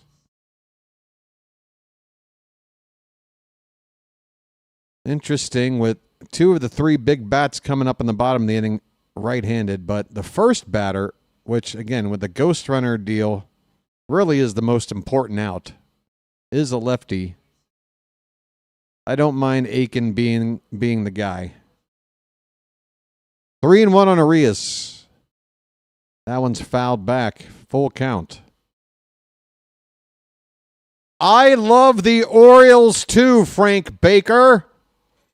With every fiber of my being. I love them. They're going to put me in an early grave, but I love them. Full count, pitch. Swing and a foul at the plate. We'll do it again.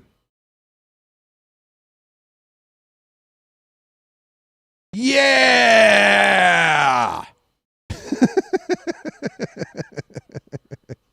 All right. I love it. Payoff pitch. Popped up. It's going to get out of play, though. And we'll see another pitch. Why not a bugle?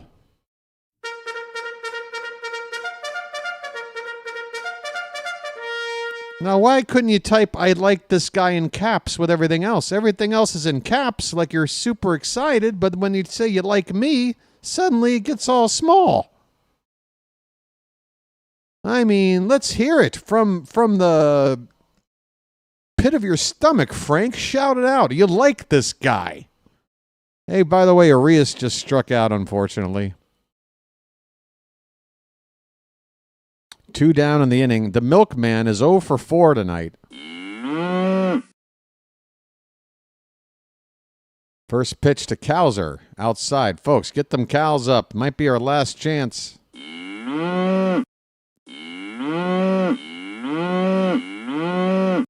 Oh, thanks, Tiffany. You're not so bad yourself. Pitch. Low 2-0.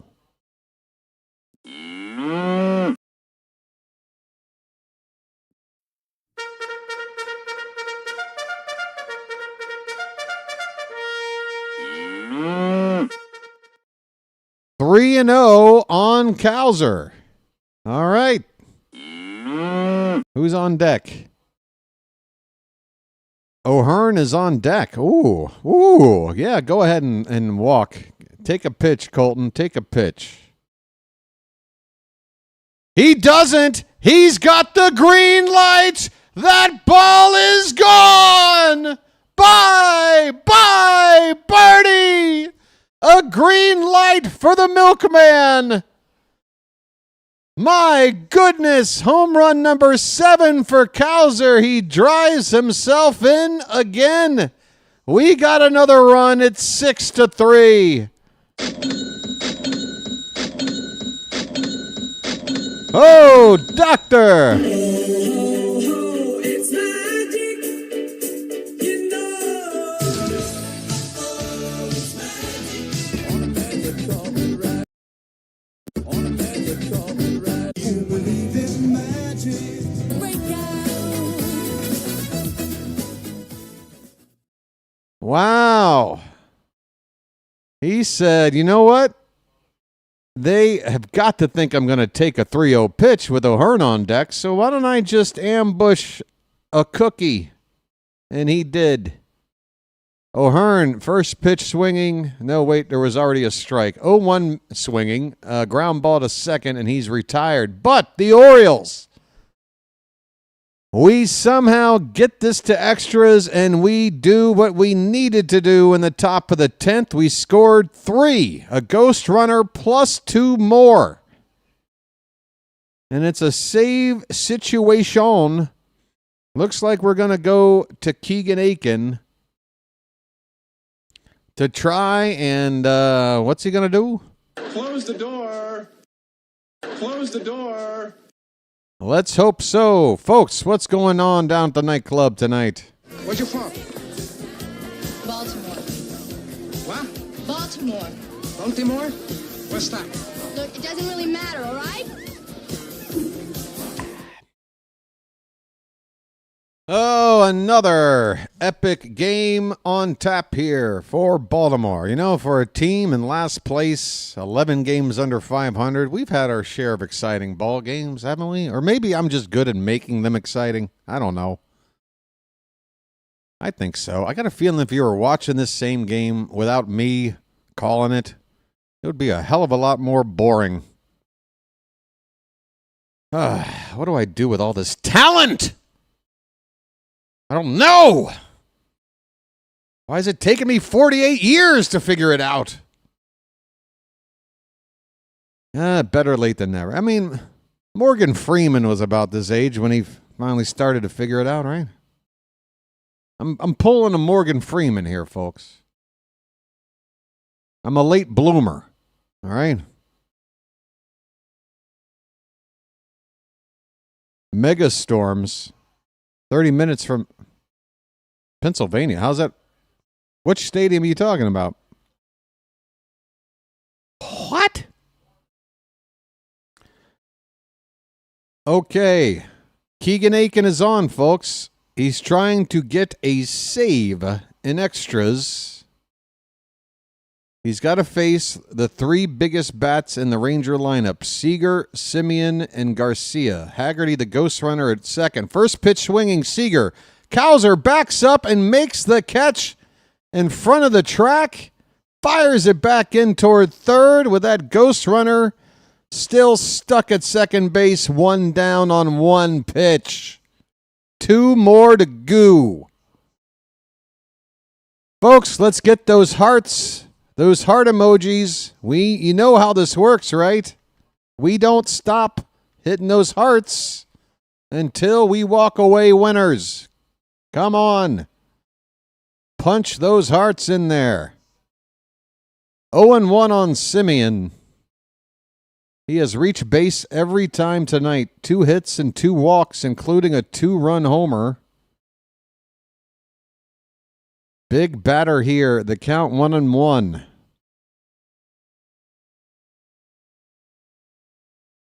Thanks for the update, Luke, on our standings and our record. Hey, Charm City, did you know we aren't 500? Late breaking news. Yeah, because, Luke, that's what we want to talk about, how we're not 500 while we're trying to end a ball game in extras. Here's a soft grounder to first. There's not going to be a play. Nobody to cover the bag. Simeon has reached base every time tonight. This one's an infield hit, and it'll get the tying run up for the Rangers in the form of Adolis Garcia. Oh, my. This is a big moment. Garcia, I don't need to tell you, this guy is kind of an all-or-nothing kind of a guy. And right now we're hoping for nothing. It is first and third with 1 out. Bottom of the 10th. The Orioles ahead 6-3. Aiken's first pitch is a strike taken at 94 on the fastball.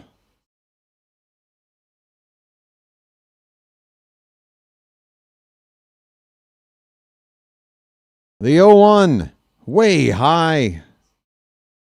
Well, Sanchez is capable of stopping a bad pitch that's up. That's good to know. He can get the high pitch. 1-1 on Garcia, who steps out of the box asking for time. Charm City chat is rocking and rolling right now. Hang in there, folks.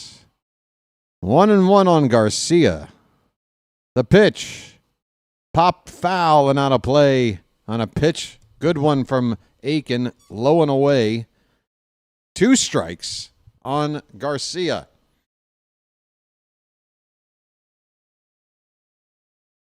How about Gunnar and Jackson team up for a game-ending double play? Oh, look out. That pitch is over everybody's head. Sanchez able to once again keep it from getting away. The count is 2-2.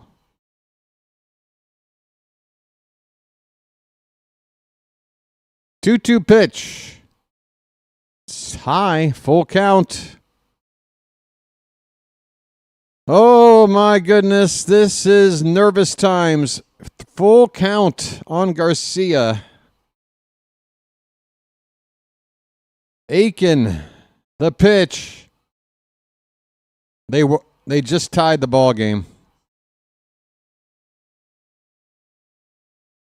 Garcia knew it as soon as he swung. We are tied at 6 on a 3-run homer by Garcia.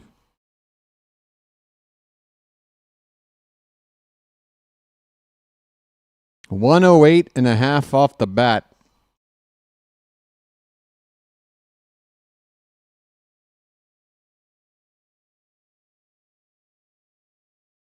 Don't spam the chat, okay?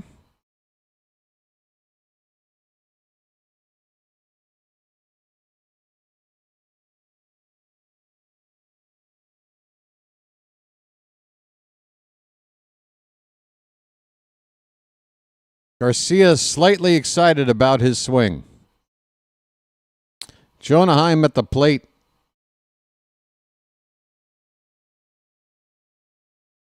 The count is 0-1 on Heim.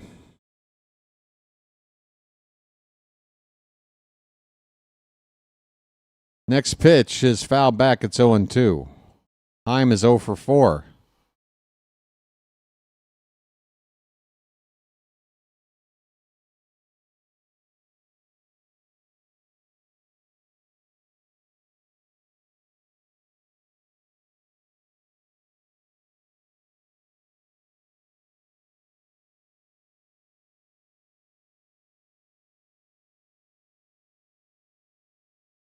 Yeah, Matt, I was going to bring that up, but I felt like I was just rubbing in something that I don't need to stroke my own ego right now. Yeah, I feel like if we would have done things the way I wanted to, this wouldn't have happened. I think Aiken could have gotten the bottom of the order out, and then the Mountain could have done better in this spot. But, you know, what is the old expression there, Tony? So it's not the best option, but it just is what it is. Exactly. 2 strikes on Heim, and here's a ground ball to Arias. Heim is retired, 2 away. 6-6 ball game in the bottom of the 10th.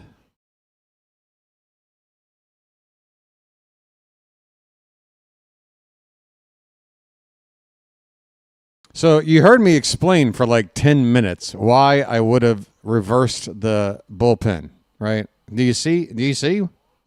Can you see how kind of everything I was talking about kind of happened that way? Anybody? Josh Smith fouls the first pitch away with 2 down and nobody on. He is 0 for 2 since entering the ball game.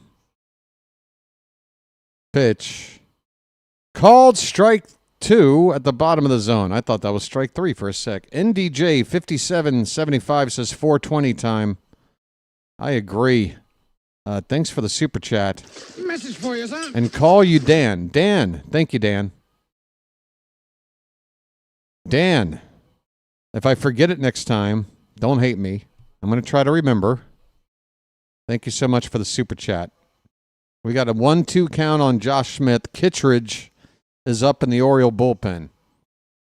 I guess he would pitch the 11th if it gets that far. Smith pops this pitch up. Arias has a look in foul ground, and he has room to make the catch. The inning is over, but Garcia with the big blow. A ghost runner already on. Aiken allowed one more base runner, which got the tying run to the plate. And again, it's an all or nothing guy, and he got all of it. Tough spot. On to the 11th inning, tied at 6.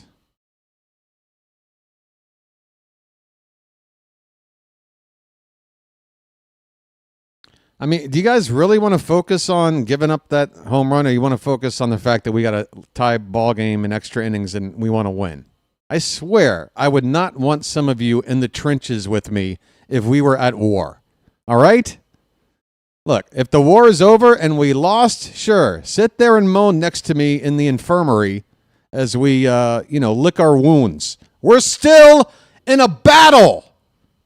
So buck up and root this team on to win. God damn it. You thinking I'm putting 4 hours in just to fold over like a cheap suit now? No. We're here to fight, god damn it. Now show some spirit and buck up. This is baseball. Let's frickin' go. LOL, we're going to lose this war. Tom, I swear I'm going to just get rid of your comment. Just boom, it's gone. Whatever. That's how I'm rolling. No offense, Tom. I'm not in the mood to hear a bunch of people tell me how this game's over until it is. And if we lose, we lose. But again, you've got all the time in the world to reflect on the loss if it happens. Right now, we got a tie ball game, damn it. So let's go. Hobie Milner, a lefty, is on the pitch, and this sucks because this guy is basically impossible to hit against with left-handed batters, and we got Mullins, the pitcher, and Holiday due up in the inning. O'Hearn is the ghost runner. First pitch is outside to Said, so we've got some tough work to do to get this ghost runner over. With Mullins up, he's been bunting well lately. He didn't show bunt the first time. I would think about it here. He pops it up. Please get out of play. Please get out of play. Oh, my God. The ball is caught over the railing. Josh Young takes away the first out. We should have laid a bunt down, Said. You were the right guy for it, man. 1 out in the inning. Tiffany with a super chat. She says, I support that rant. Thank you, Tiffany. Sorry, folks. I don't mean to, it's tough love, okay?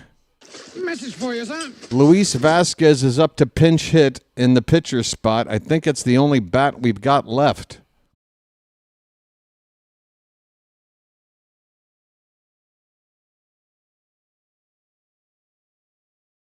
This is our last guy on the bench.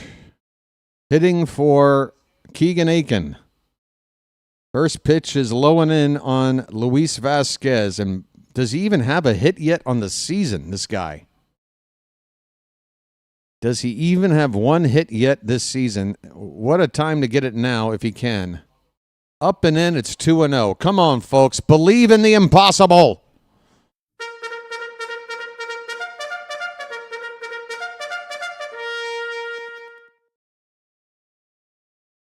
2-0. Swung on. Line drive.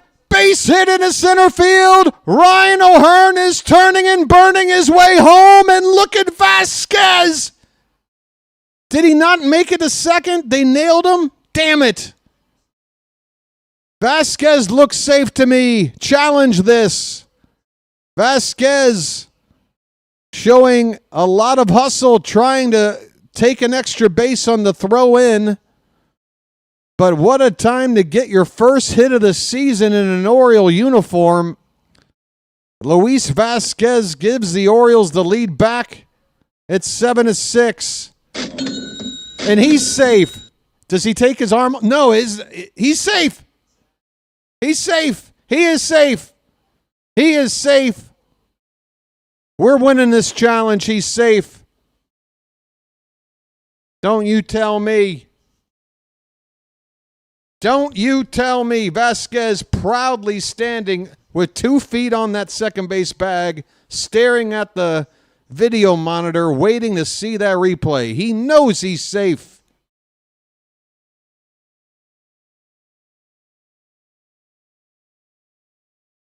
You can see him chirping to himself. Show me that replay. I know I'm safe.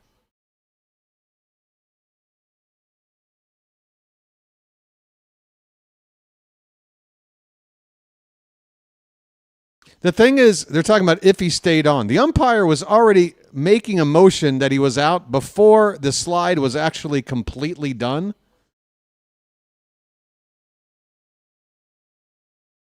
Nothing ever came off the bag. The runner is safe! The runner is safe! And that's a big run out there. We get him in, and we got a 2-run lead. We've got the ghost in. We need more. Holiday coming up. How about that pinch hit from Luis Vasquez? Talk about getting something out of nowhere. Here is Jackson. Come on, folks. Over the plate, but low for ball 1. Holiday, 1 for 5. A hit back in the third. This pitch is fouled away, and it's 2-1, 1 ball, 1 strike. It was the speech. Look, folks, what I had to say between innings, again, it doesn't matter what the outcome is. It's about everybody's spirit when we get to parts of the game like this. It's not time to fold up, okay? So you can just take that little clip of me going off and play it every time you're feeling that way, because it's going to apply the next time, all right? 2-1 pitch outside. We got a 3-1 count. We got a 3-1 count.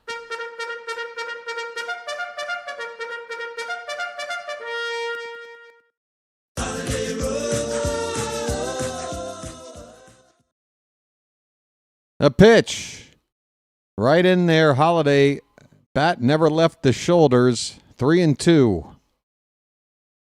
Vasquez, the runner at second. Both teams have cleared out their benches, and they are running out of arms in the bullpen as well. The pitch. That's ball 4. Outside. Holiday, take your base. First and second with 1 out, and now the right-handed bat of Laureano gets to face the lefty Milner. I think we're going to have a mound meeting.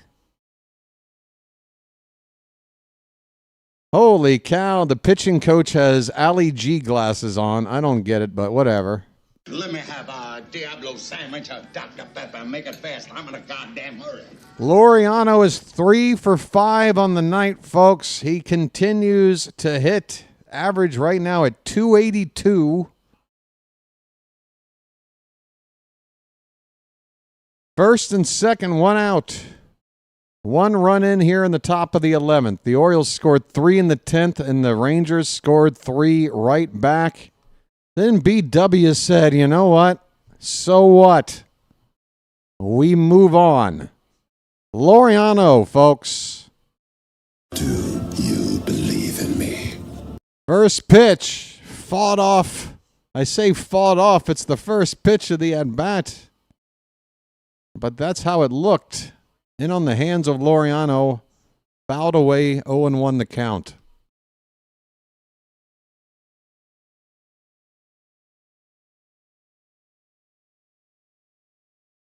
Milner turns around, throws to second.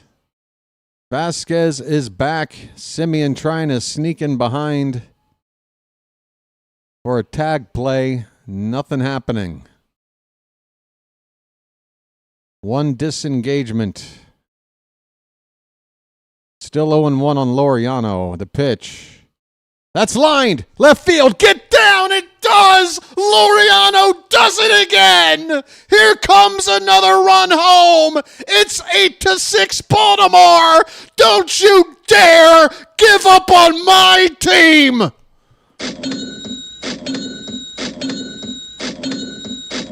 Don't you dare.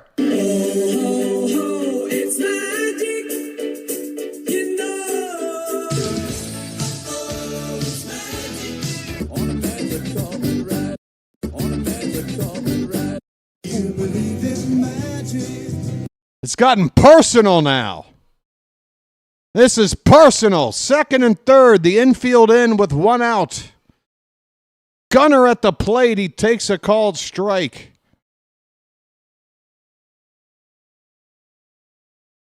Two-run homer his last time up. His 10th of the season. The 0-1. Line in the right field. That ball's going to get over the head off the wall. Garcia will throw it back in. Holiday will score. Gunner will get to second as Laureano scores. It's 10-6 Baltimore. Blow me.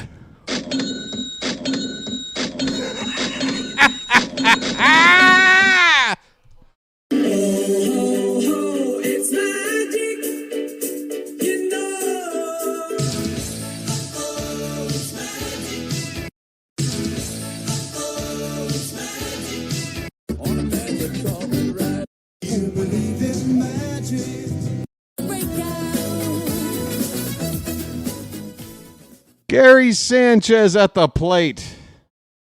It's a backdoor breaking ball in there for a strike. 10-6 Orioles, folks. Splash it up.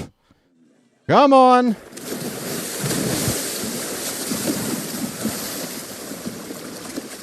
That's low. 1 ball, 1 strike. All right, so a 3-run lead in extras wasn't enough. I guess a 4-run lead will have to do. Maybe more. Pitch. No. Milner steps off the rubber, and Gunnar will get back to second. Folks, the final day of June 2025, BW made a speech in extra innings. Don't you ever forget it. Here's a ground ball to third base. Sanchez will be retired for the second out. That's all I have to say about that. Mark it down. June 30th, 2025. Somewhere around 11:20 p.m. Eastern Standard Time, BW said, enough. Ramon Arias takes a called strike at the bottom of the zone. He is 1 for 5. What a box score we got going on here. Here's a swing and a miss. It's 0-2. I mean, folks, this looks like some kind of trigonometry problem or something. I mean, there's a lot. If you're a stat geek, folks, this is the game for you. 0-2 pitch inside, 1-2. Milner is the 5th reliever for the Rangers tonight.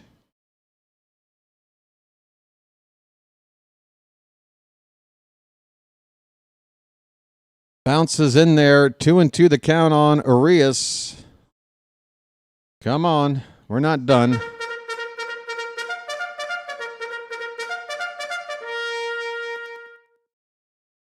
Andrew Kittredge is probably going to come out for the bottom half of the inning. That is high, full count. At this stage, with this inning still happening, the Orioles have left 8 men on base. The Rangers have left 7. Only one error in the ballgame. That's on Sanchez. That pitch is low. Arias draws a walk. I'm walking here. My, oh my. Frank, you got to become a magic member. If you've got binoculars next to your name, that means you've got access to these special emojis for Magic members only. Frank, I don't know if you've got it in you, buddy, but for 17 cents a ball game, you've got access. That's how much it costs. 17 cents a game. Hit the join button below for more information. Colton Cowser's at the plate, folks. Last time he was up, I said this might be it. Get those cows up. And here he goes. A line drive to right, but it's right at Garcia for the final out. Okay. We go to the bottom of the 11th. The Orioles have scored 7 runs in these extra innings. 3 in the 10th, 4 in the 11th. It's craziness, folks. It's craziness. We go to the bottom half, up by 4. And with this ghost runner, let's just say we're up by 3, all right? I would hope we can hold what is mainly a 3-run lead. This time around, all right, folks? The hat is feeling good about it. BW's feeling good about it. Hey, show of hands. Who's going to be around for game? This is only game 1. Oh, this series has already been legendary. We've got 2 more games of this. Tomorrow night. Who loves a good David and Goliath story, folks? Because we've got it on tap. Brandon Young will play the role of David. And Jacob deGrom will be in the Goliath role. By the way, I've got a tiny little special lucky roach that normally I would not be trying to get a hit off of at this stage, but I didn't realize we were going to have like a 4.5 hour game, so I just got to take a quick toke off of this tiny little roach. I'm sorry about that, but I'll get right back into a professional broadcast in just a moment. I'll be right. Sorry.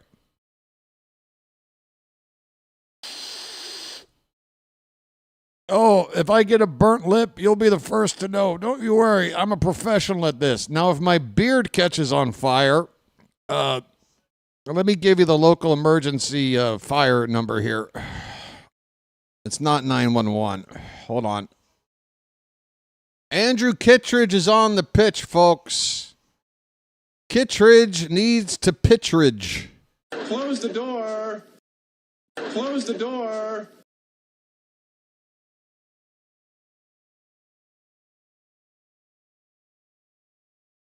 BW is turning. BW is burning.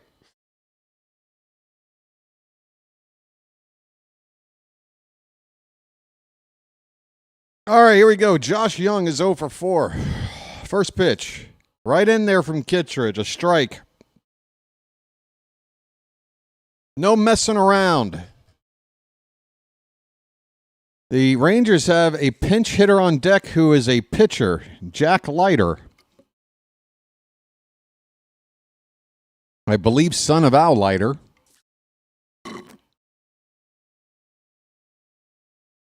That's it for the beverage. So we cannot go any longer than the 11th, folks. I'm out of beverage. 0-2 pitch fouled away by Young. We'll do it again. Great membership night for you, Queen Tanya. It's a good night for both of us, right? Oh, yeah, there's a Mark Leiter Jr. There's a Mark Leiter and an Al Leiter back in the day, right? They were brothers. And then Mark Leiter's got Jr. And then Al Leiter, I think this is, Jack Leiter is his son. I think so. I could be wrong. We've got a 2-2 count now on Young. He is 0 for 4. I think I said that already. This one's hit in the air. Stay in play. Third base side and foul ground. And Gunner is there. 1 down. 2 more outs to go. And yeah, we need those hearts, folks. Bring the hearts back and keep them going to see this game through. It's all about heart. I want to see it in the chat symbolically and literally. Let's go. Leiter will pinch hit.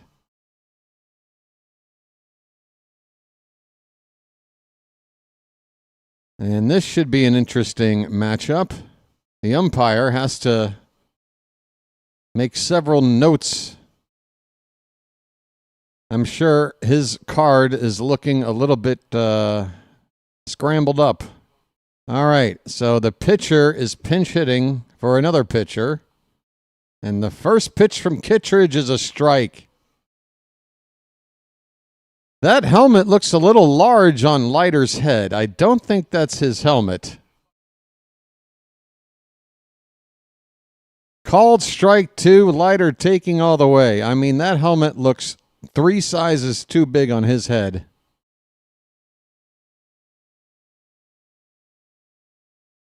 Come on, Kittredge. Blow this idiot away. Pitch. See ya! 2 down in the inning.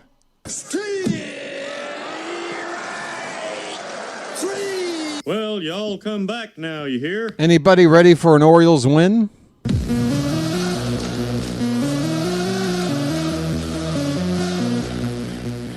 All right, I will ask you one more time tonight, folks. Just let me know, yes or no. Do you believe in me? That's the only question I have. It's 0-1 on Osuna. Do you believe in me? Just a simple yes or no will do. Do you believe in me? The 0-1 pitch is outside. 1 ball and 1 strike. Do you believe in me? Oh my God, I'm becoming a cult leader. The pitch. Swing and a miss. One more strike to go. Come on, folks.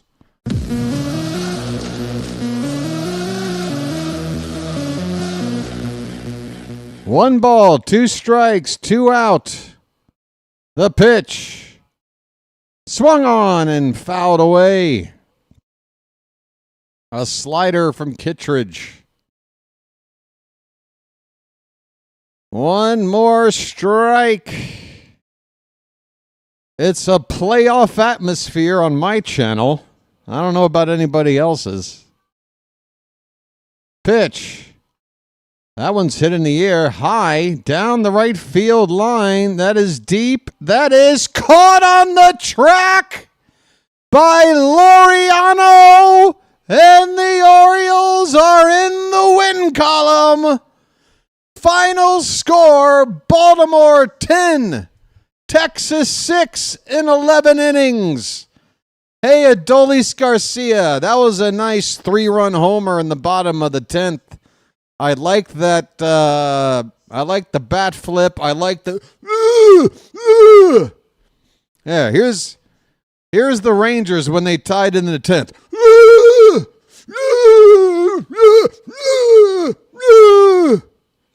Yeah, well, we won anyway, didn't we? We won anyway. That's how we do.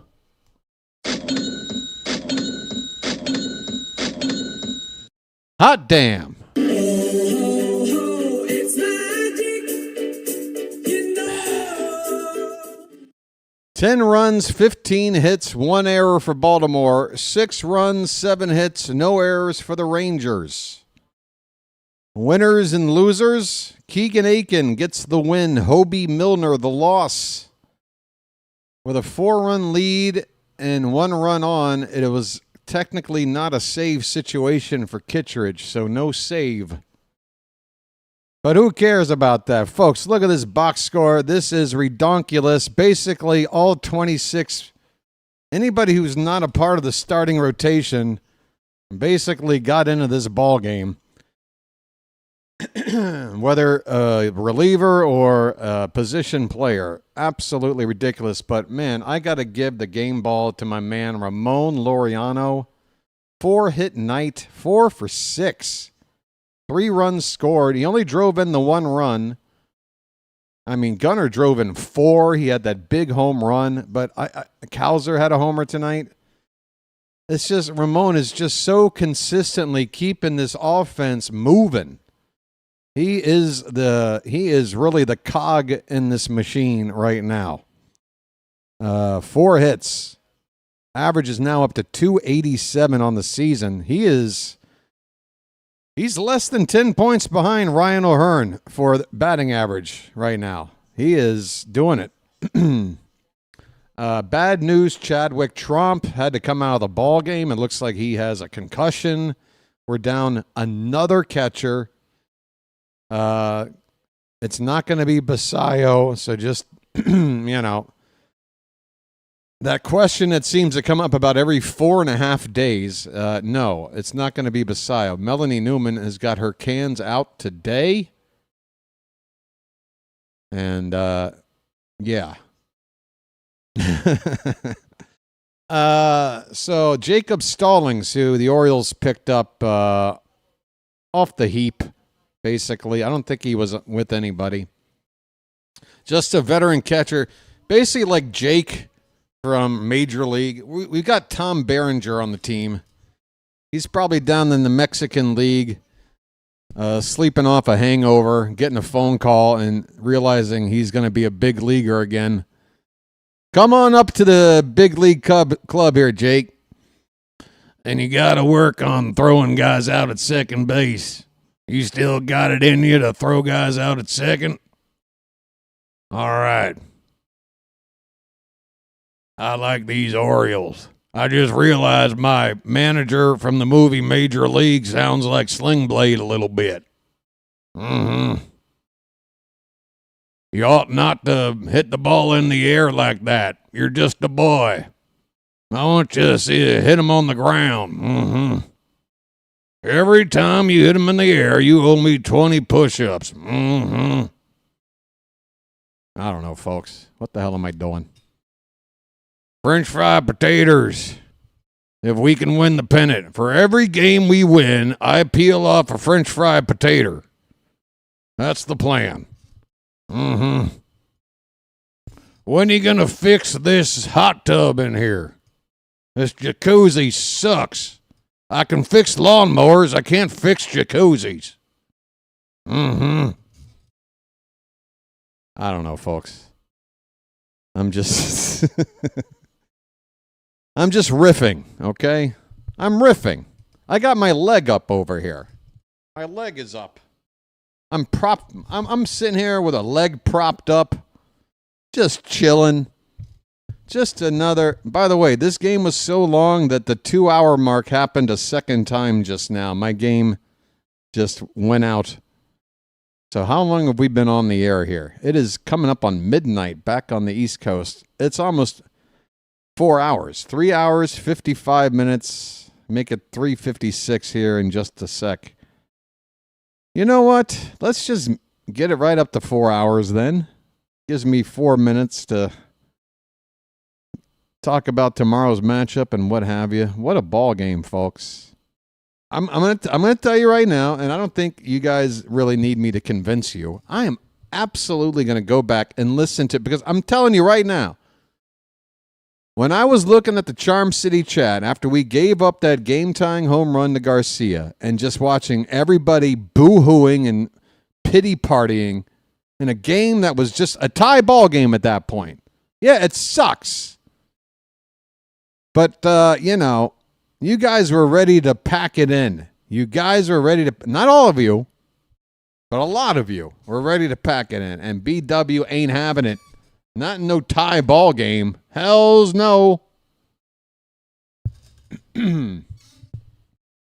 No way, sirree, Bob. All right? Stick with me, folks, and you'll be fine. And then, yeah, I did find out that I am slightly building a cult here. I am becoming a cult leader. It really wasn't part of my plans. But I think that might be the case for a lot of cult leaders. I think they just sort of... It just kind of... just happens. It's all organic. I don't know. None of this is manufactured, folks. But look, we you know, all I know, I can promise you this, all right? I'm not going to make you, you know, wear Nike shoes to sleep. I'm not going to make you drink any Kool-Aid. I'm not even going to play an acoustic guitar, all right? Like, I am the best cult leader you're ever going to have. Honestly, like this is a cult worth being with, all right? Don't tell anybody, though. We still have to act like a cult. Be very protective. And, of course, at all costs, defend me, your leader, from any outside detractors, okay? It's part of the job. And then, you know, we'll probably ease into the whole Scientology angle of this cult eventually, you know. Get a little bit of that moolah generated, you know.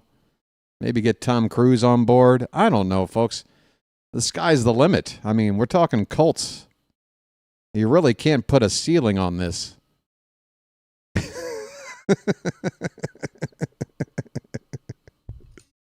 I love it. I love it. Come on. Can't I be a cult leader? Come on. I'm even growing the beard for it. Like, honestly, the more I think about it, I just, you know, and I live over here. I could probably, like, find a private island somewhere.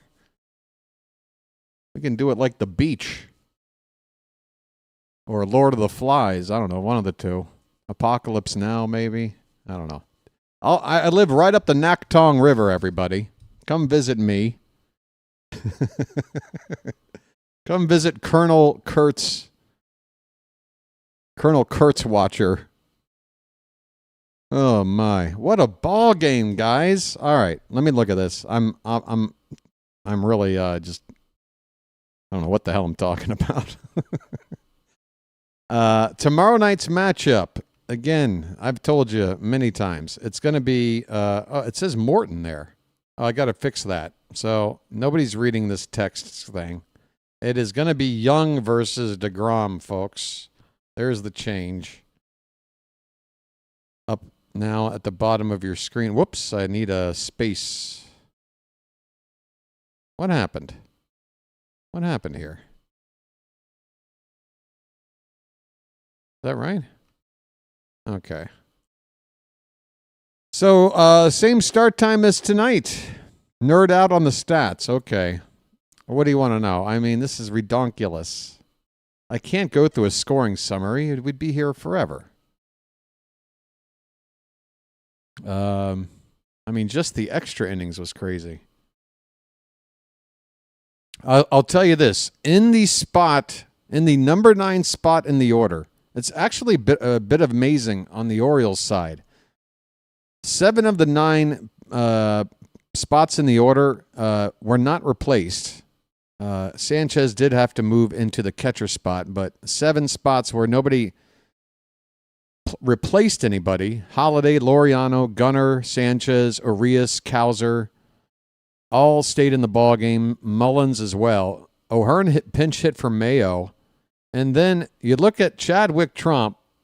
Rogers pinch hit for him and got 2 at-bats. Sir Anthony Dominguez was then in that spot. Baker was then in that spot, but neither had to come up to hit. Well, it was Baker's turn. Rivera got a at-bat, got an out. Bautista and Aiken were both then in that spot until it came back around in the order. Luis Vasquez then pinch hit in that spot, and of course, a big hit for him.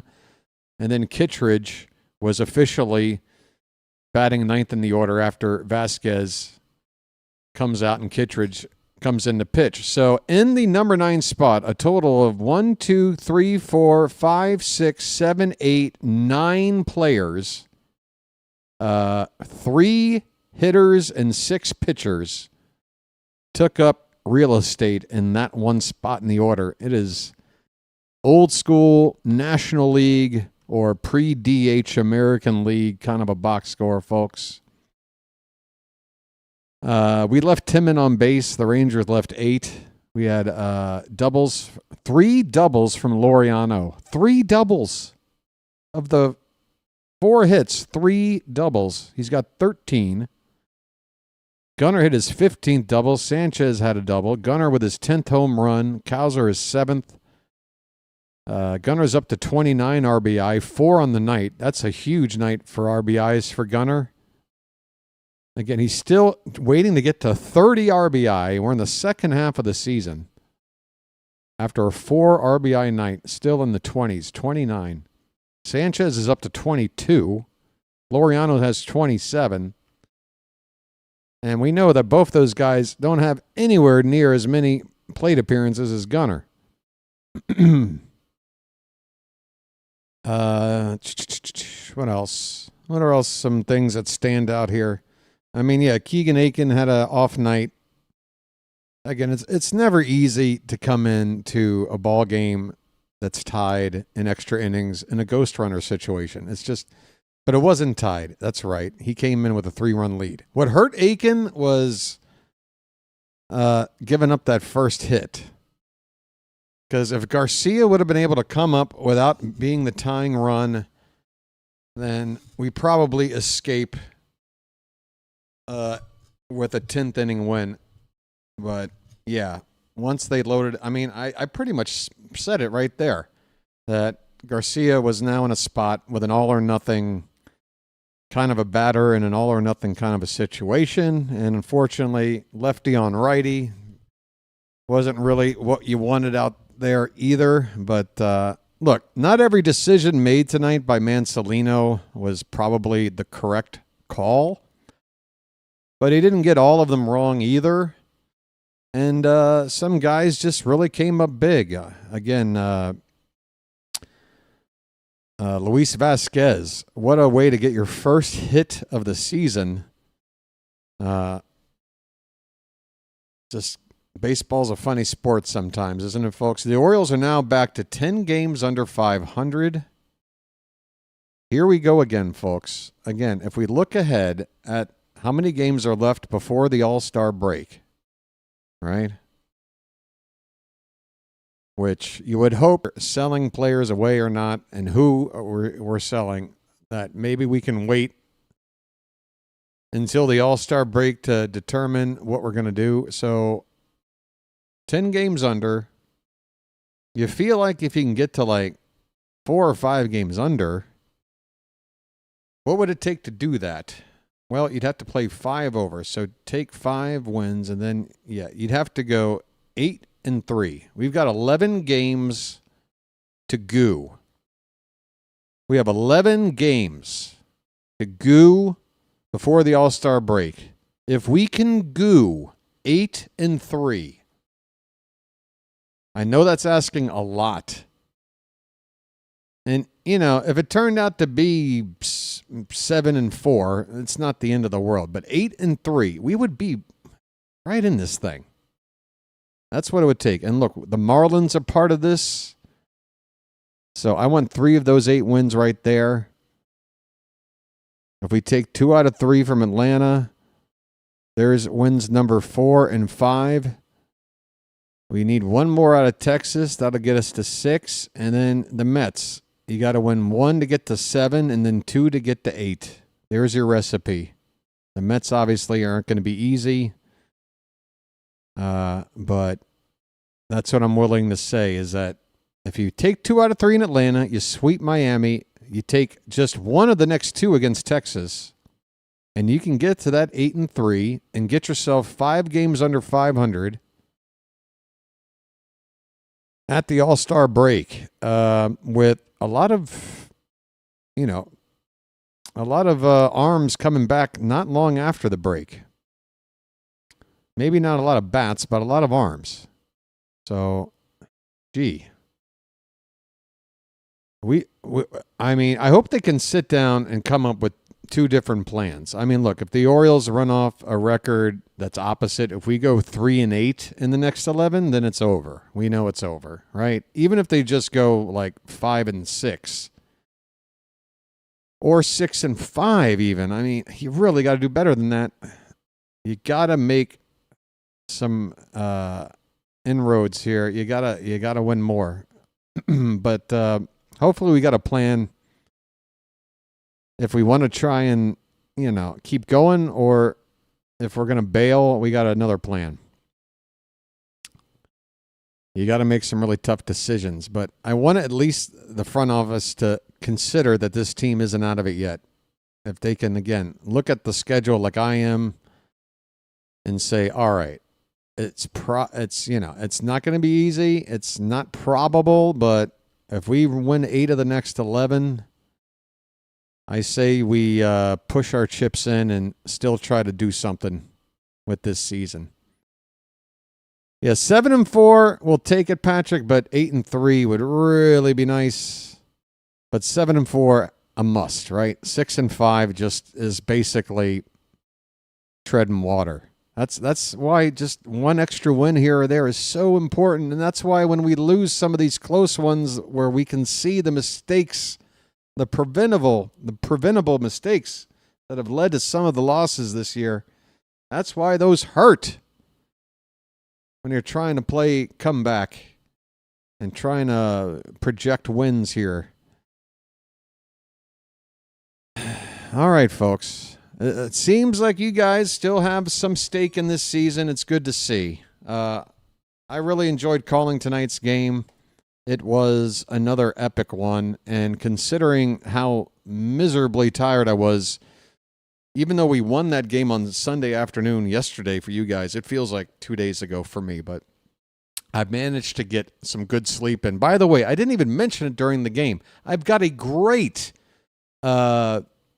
what do you call it? Like organic, like no substance needed way. If you need to fall asleep, folks. Anybody out there have insomnia? Anybody have trouble going to sleep at night? Anybody, their mind races all the time. They can't just figure out a way to zonk out without, popping some pill or drinking something. I've got the solution for you, folks, because I I found it last night. What you do is this. Get yourself a laptop or an iPad or something. Set it up in your bed next to you. Go out and find a copy online of Police Academy 7 Mission to Moscow. Hit play. And I guarantee you'll be asleep within 10 to 15 minutes and you won't wake up all night. You will be in a deep sleep. This movie is so unfunny. This movie is so unfunny. It is incredibly unfunny.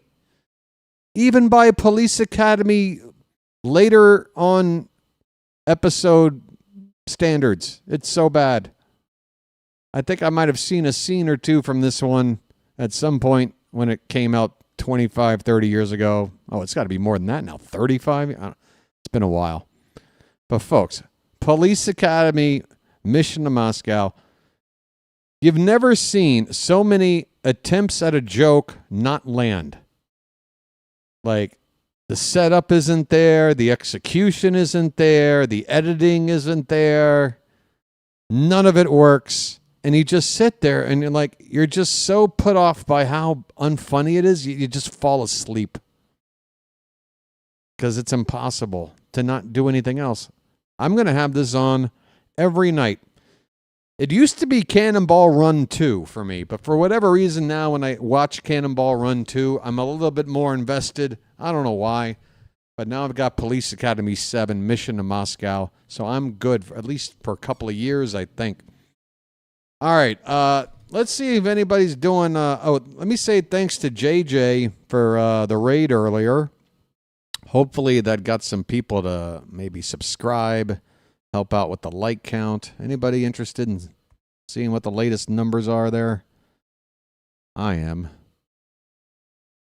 What are we looking at? We're up to 2,940 subs, folks. 60 to go to get to 3,000. Can we do it by the All-Star break, folks? Again, what is it, 11 games? That's like 5 a game. I would hope so.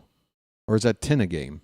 No, like 5. Yeah, 5 times. That'd be 55. Would be right there. 5 or 6 a day. We got to do it, folks. 3,000 by the All-Star break. If we're close, then I'm sure one or two of you out there could maybe find an extra account to just sub it up and leave it alone. But all right, that's gonna do her. Let me see if somebody else is streaming here. And yeah, nice turnout tonight. Thanks again to the mods. We need to have a mod appreciation game like we did last year. I'll be thinking about that in the coming days. Mods always helping out. You know, it's like being umpires. It's a thankless job, but we treat our mods better than we treat the umps, right? They do great work. And thanks for the super chats tonight, folks. Always grateful for that. We got a new Magic member in tonight as well. Good stuff all around. About 3,000 views in total. Good stuff. All right. So tomorrow, same time. Is it 6:50 p.m. or is it? Wait, what is it? What is it for you? No, 7:50 p.m. Eastern. Is that what I have up on this text? I suck at this. Yeah, see, it's 7:50. None of this is right. Because it's an 8 o'clock local game for you guys, right? Because it's in the central time zone. Because it's 6:50 over here. Yeah, 7:50 p.m. 7:50 p.m., folks. It's right about when they're going into Final Jeopardy. Come on over here, all right? Until then, folks, this has been the Birdwatcher in the hat, calling another epic game. Hope you enjoyed it. Come on back tomorrow for more. We'll chirp at you later. Have a good